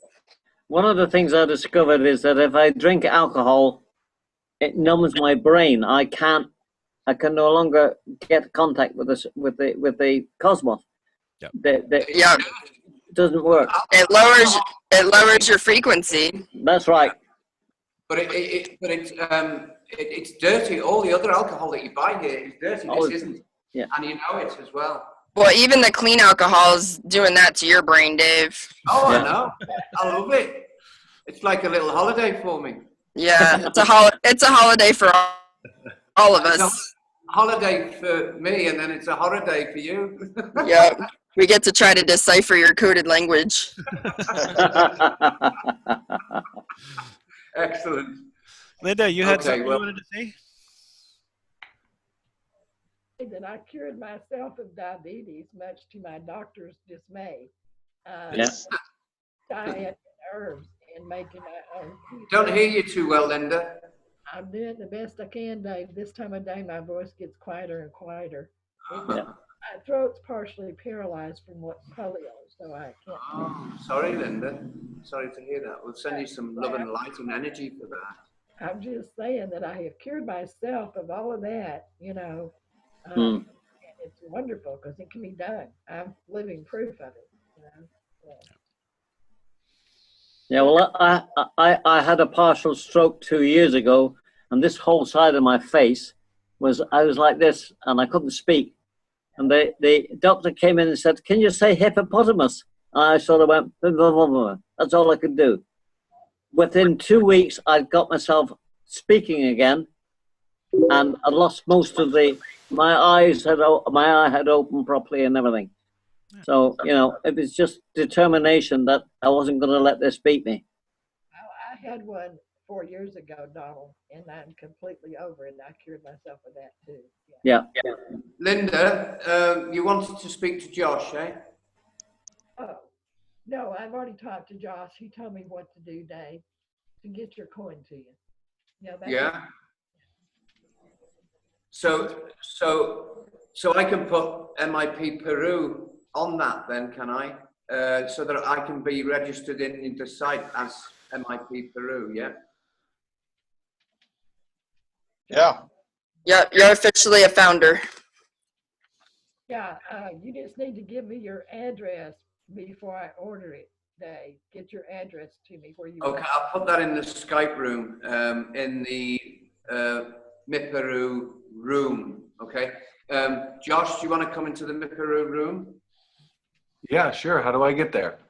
Okay, Linda will put you in there. And if you don't know about Skype rooms, I always say this because people that actually leave the room because they get annoyed by all the posts that start flopping your computer. If you want to not being inundated, because it can be annoying when we all get together and do a load of posts, like hundreds. Yeah. You go to conversation at the top of that. When you get in that room, go to conversation, press notification settings, and press do not notify. That's it. Hmm. Yeah, that'll stop the bleeps from happening all night. Yeah. Yeah, it's very annoying, those bleeps, isn't it? Well, therefore you can do that yourself, Donald. Can you? Yeah, you just go into the conversation. When you go in that room, go to conversation, pull Yeah. up the tab that says notification settings, and then check the box that says do not notify. And then Yeah. you go in there and just tot up whenever you want. Okay, that's fine. Yeah, Okay, it's- well, I'll probably watching you tomorrow anyway. Okay, well, we'll be opening a room when Marineth gets back. Yeah. Josh, you're going to really enjoy this woman. Oh, Linda, Josh, I've already got his Skype. I'll add him from here. Okay. Yeah, it's just my name. Okay then. Well, I'll leave you guys to it. Very good meeting. Thank you very much for inviting me, and I'll see you all in the near future. I'm going to go as well. Great Thanks talking for to you, being Donald. on. Thank you very much. Cheers now. Thanks. Thank you Thanks all. for being you too, Josh. There I you memean, go. it's been a wonderful show. Thanks, Josh. Thank you, I Carl. want to meet you soon, Josh. Yeah, same. Yeah. Okay then. Hasta luego. Hasta Cheers luego. now. All right. I guess we can stop the recording. Dun, dun, dun, dun. Oh, were you recording all of that too? That's good. You guys got a lot of techie stuff on. Oops, I hit the wrong one. Bye.